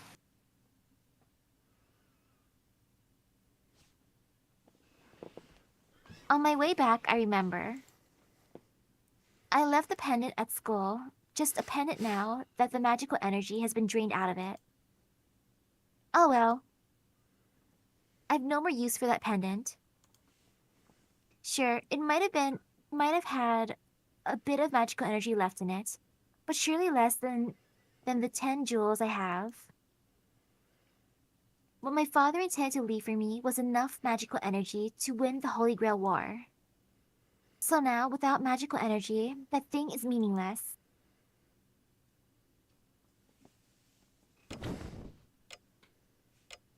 I enter the house without saying anything and sit on the sofa. Archer isn't back yet. I sigh and listen to the clock for a few minutes. Huh? I have to switch gears. What am I doing daydreaming after a battle like that? I jump up and brew some tea. There are so many things to think about. Most importantly, the servants. I had just witnessed a battle between servants I had previously only understood intellectually. Lancer, huh? I panicked when he almost used his noble phantasm, but I would have found out his identity if he had used it. The easiest way to beat an enemy servant is to learn their identity. Ignoring for the moment the idiot who doesn't even know his own identity, the biggest weak point of a servant is their true name. Discovering the servant's true name, in other words, figuring out their identity, should let you take a guess at what kind of noble phantasm they might have. It goes without saying, but since servants are heroic spirits, they have a legend associated with them. If you figure out their legend, you should be able to find out most of their abilities. Servants are called by their class names because they want to hide their true names. Because the more famous a hero is, the more people know about their weapons and their weaknesses. A heroic spirit that becomes a servant never gives out their true identity. The only ones that know the servants' identities are the masters. There's even a tacit understanding that the masters hide their servants' identities while trying to discover the identities of others. This is the fifth Holy Grail War. The qualities of the servants are determined by the ranks of the summoned heroic spirits. It goes without saying that the more famous the heroes, the heroes with better weapons are stronger. It's difficult to summon such heroic spirits. To summon a heroic spirit, one must have a connection with them, such as a weapon they use during their lives. Even the Magic Association has a few of such things. So generally, one will summon a heroic spirit that suits them like I did. A servant's strength is determined by the rank of the heroic spirit. But it's not that simple. Even the most powerful heroic spirits may have a hard time depending on the class they are assigned to. That is because of the special abilities assigned to each class, the possibility of the weak defeating the strong. The 7 classes each have a different additional ability, and one even has a chance of defeating an opponent of a higher rank, depending on the ability affinity. To take an example, an infamous hero has defeated a great hero 4 times in the past. As far as I know, the most powerful servant is Saber. In all the previous wars, Saber has made it to the final fight. It is said that the 3 classes Saber, Lancer, and Archer have strong magic resistance. To put it simply, magic is pretty much useless against them. It's because they are fighters who fought through the age of myths, when magics were used widely.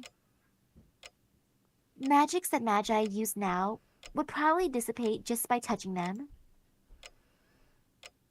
Anyways, that's why these three classes are considered the basics and the best. Another that's worthy of mention is the Servant Berserker. The heroic spirit summoned into the class loses their sanity. Just as the name implies, they become a mad warrior puppet of their master. The benefit from this is a strengthening of their power, far exceeding the powers they had when alive. However, the more powerful a servant becomes, the greater the burden it imposes on the master. In the past, masters who summoned Berserker couldn't control their rampaging servants and destroyed themselves by running out of magical energy. No exceptions. The winners and losers of the Holy Grail War are largely determined by the abilities of the servants. Well, I expect there are ways to win it at the master's efforts, but it is basically a fight between the servants. That is why a master should be very careful when summoning a servant.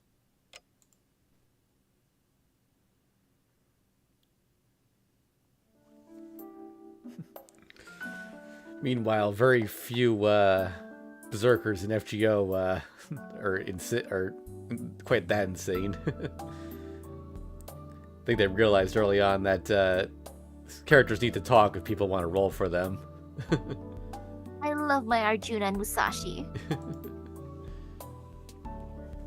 I silently consider the plans we should make from now on. The clock, fixed already, strikes 11 while I do so. Archer comes home. Oh yeah, she fixed it. Welcome back. How did it go? I'm sorry, I failed. It must be one cautious master. At the very least, Lancer's master is not on this side of town. As I expected, Lancer was alone, and it seems his master isn't the type to show up for battles personally. I see. Well, I guess it won't be that easy. Yes, there's no way everything will go as I might hope. So it can't be helped. Let's consider what happened tonight as a tuition fee for the lessons learned. You seem down, Master. Where are your high spirits? Don't tell me you got scared by that one fight. If you so order, I'm ready to go battle Lancer again right now. Archer protests silently that we should do so. I see. I guess I look depressed. Of course not. I'm staying in only because I don't want to do anything pointless. Anything pointless? Well, all the masters aren't present yet, right? Tonight couldn't be helped, but I wouldn't start fighting before we get the signal. My father told me this is one of the rules of the Holy Grail War. I see, so your father was also a master. Archer nods, understanding. Then, Archer makes a troubled face and starts to ponder something. What? Do you have something to say? Yeah, there's something I forgot to ask. Rin, you've been raised since you were small to be a master, and you've accepted that, right? So you expected to be a master since the beginning. Of course. Well, there certainly are masters that are suddenly appointed, but I'm different. For the Tosaka family, the Holy Grail has been our earnest desire for many generations. I thought so. So having been raised to become a master, you must have a purpose. I forgot to ask about that. I cannot swear my sword to you unless I know my master's wish. So, Rin, what is your wish? Wish? I don't really have one. What? Oh, Archer's making a funny face. That can't be true. The Holy Grail is an almighty grail that grants wishes. Becoming a master means obtaining the Holy Grail, so how can you say you have no wish to grant? Archer is asking with a serious expression. Oh, I see. The master's wish after obtaining the Holy Grail isn't irrelevant to the servant. But it's strange. Father said that servants have wishes as well, but that is only their wish. I don't think Archer should be concerned because I don't have any wishes.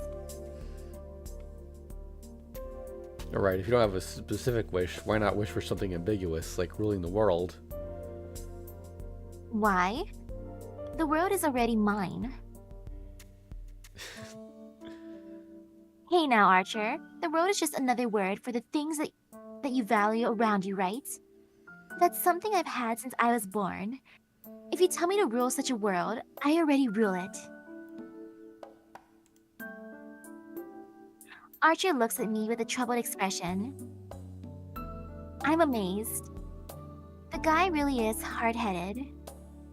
Ridiculous. The Holy Grail is a power to grant wishes, a power to obtain the world. Are you saying you're seeking it, yet you have no wish?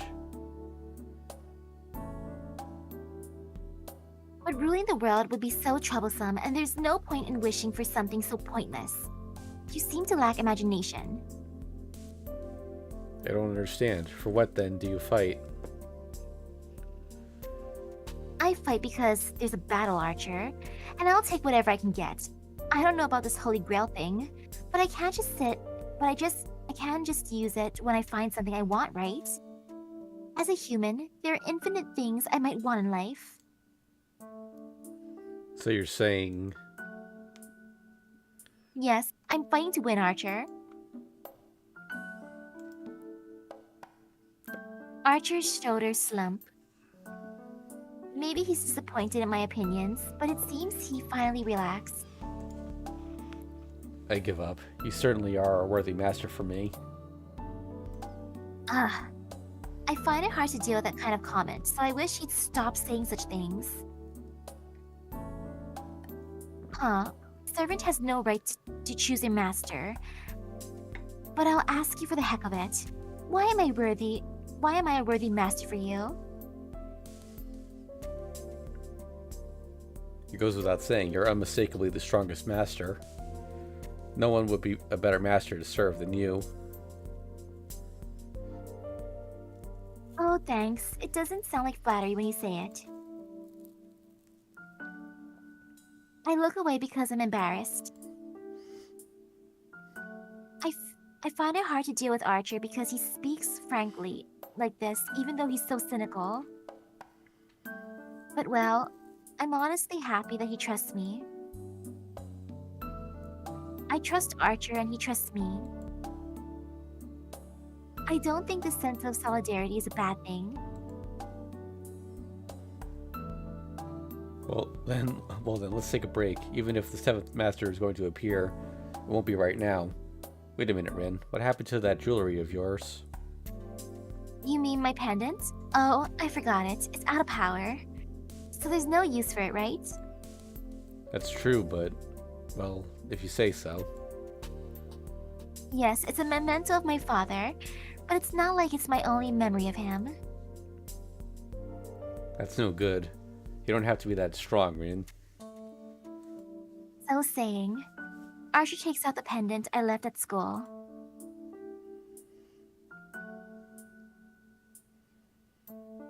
Oh, you went and picked it up for me. Don't forget it again. It only looks right on you, Rin.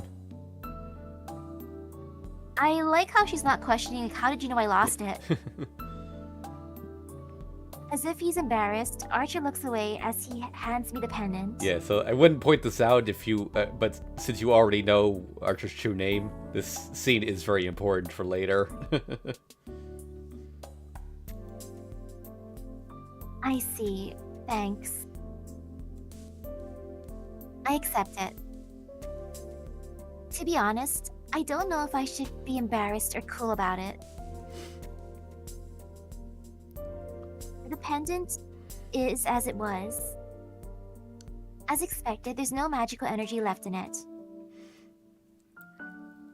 Empty of magical energy, it's just an expensive but ordinary jewel, and it doesn't hold any power. But as Archer would put it, even if there's no power left in this pendant, it still has meaning as something my father specifically left for me. Then maybe I can just laugh off the fact that I helped the guy by sacrificing my trump card. Hey, wait a sec. Something clicks in my head. I wasn't thinking straight back then because of my regret, but thinking about it calmly, I missed something. He saw us, so it'll be dangerous unless we adjust his memory. Basically, Lancer prioritized eliminating the witness over his battle with us. Lancer's thinking probably matches his master's. So, if such a master finds out the guy they killed didn't die, what would he do? He wouldn't let the guy keep on living. I get up from my sofa. It's been 3 hours since then. I might not make it, but after all I did, I have to make it on time. I run through the night. Fortunately, I know where his house is. No, I didn't look it up, but it just happens that an acquaintance of mine goes there a lot, though I've never been there myself. Honestly, you're just taking on unwanted troubles. Archer has no interest in cooperating. He was against saving the guy when he was dying. He's against me going to help him right now.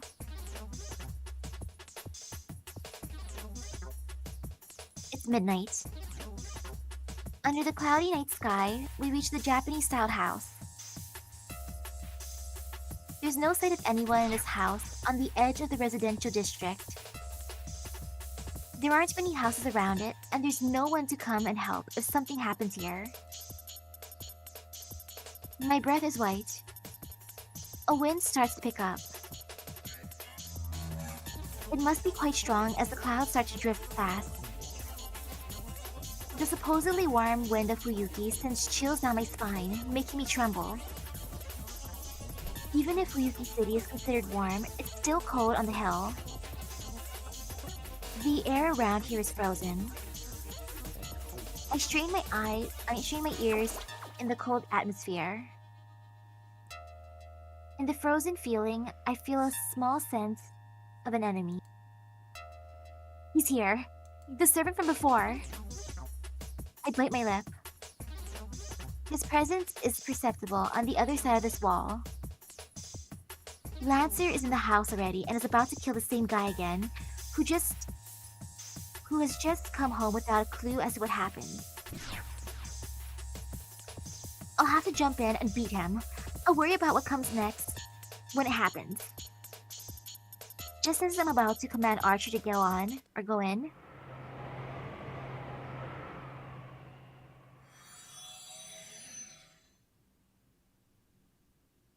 a bright white light, like a fallen sun, comes from within the house.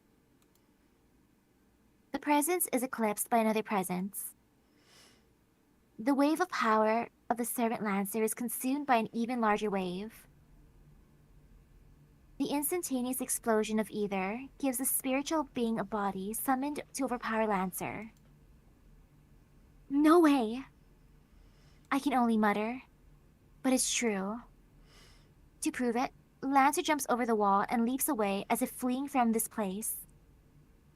Hey Archer, is this another one of your hypothetical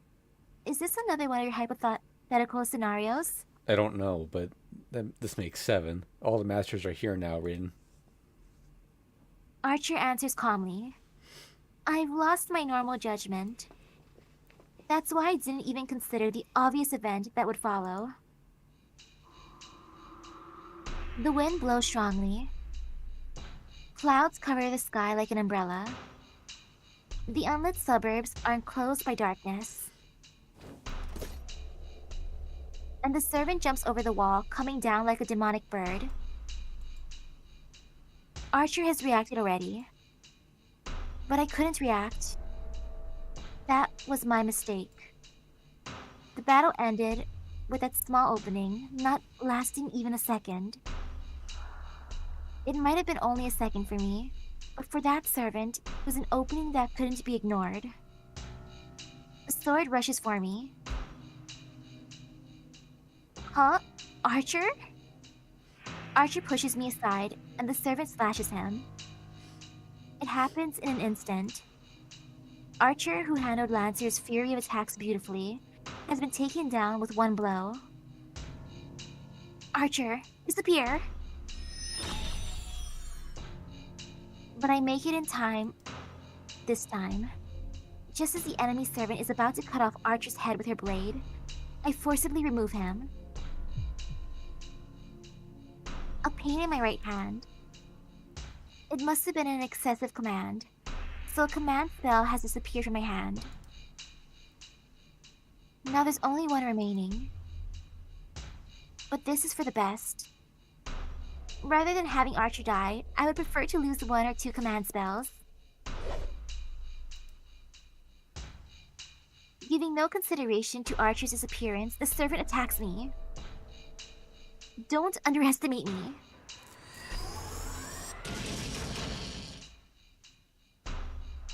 I take from my pocket a topaz, with a wind spell stored in it. Then I launch all the magical energy it contains at her without processing it. This thing, which can blow away a house without trace, is a bundle of wind spells I've stocked up over time. It's one of the 10 jewels I've been putting my magical energy into for 17 years without rest. I'm using all the magical energy I've stored in it, so even if I can't defeat her, it should at least slow her down a bit. No, not even that. It did nothing. The swirl of wind that instantly tears apart anything caught within it disappears like a magic trick the instant it touches the servant. Such strong magic resistance. Mere magical energy from a magus could not hurt the servant. So, this is it. She can't be hurt by magic, and I've lost the protection of Archer, so I can't stop the servant. I barely managed to avoid one blow, that's all. I look up at the night sky. In it is a future of cold-hearted death, who is looking down at me as I lay miserably on the ground.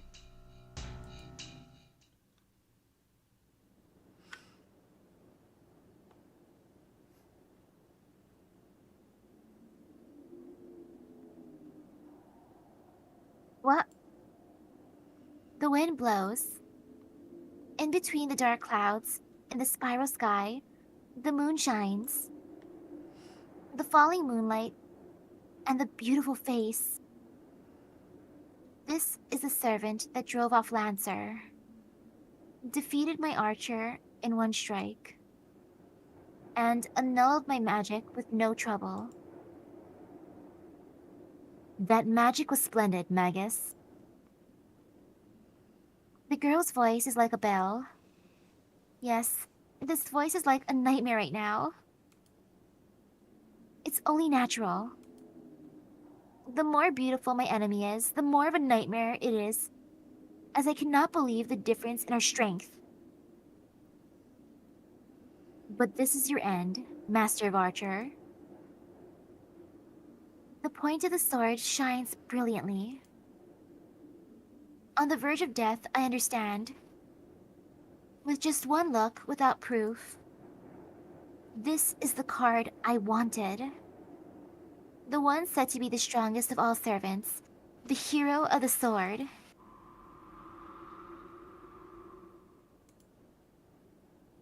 I look up at the moon, accepting my death.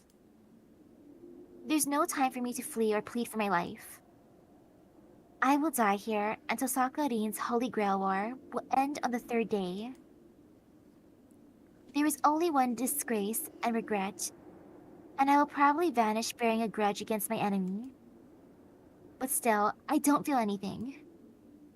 Something must really be wrong with me. Even though I'm going to be killed in an instant, I adore her again. That's right. If you ask for regrets, that's it. But I guess it can't be helped. Because she's the most powerful servant. Because her figure is just so heartless, so infinitely valiant, and so beautiful.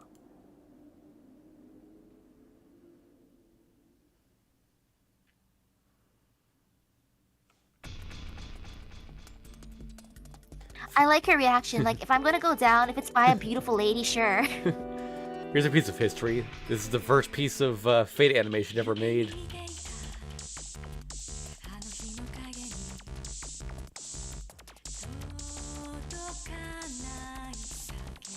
See, it's a craft distance.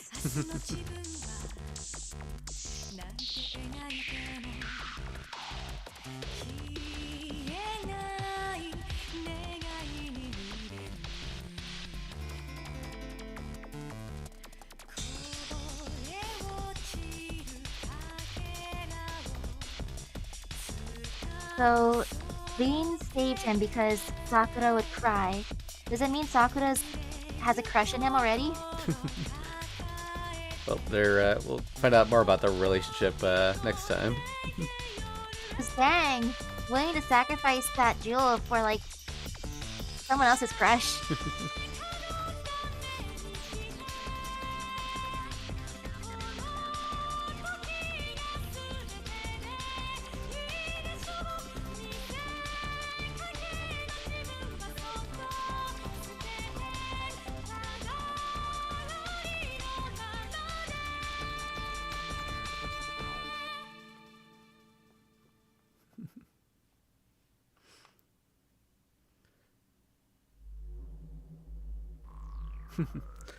Alright, and that was just the prologue. It took pretty much as long as I was expecting. When I first read this on my own, I actually got to this screen at precisely 3 hours, like down to the second. But yeah, reading aloud, I figured it would take us an extra hour or so. That's an intense prologue. Yep. So, gonna be honest, I'm not a huge fan of that version of the opening theme. There's a much better one that was used for the 2006 anime. And there's also a really good one performed by Lisa for the Unlimited Blade Works series. Ooh. Yeah, we got CGs here. You can tell they, really upped the budget for the action scenes in this one.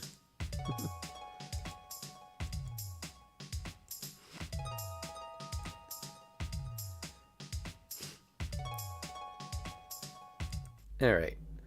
Yeah, I think that's a good spot to end it for today. So, thanks for watching, everyone. We'll be back on tomorrow. We'll be starting at 1 p.m. Eastern Daylight Time. That's 2 hours later than we started today. Yeah, we'll see what happens from Shiro's perspective. So, see you then.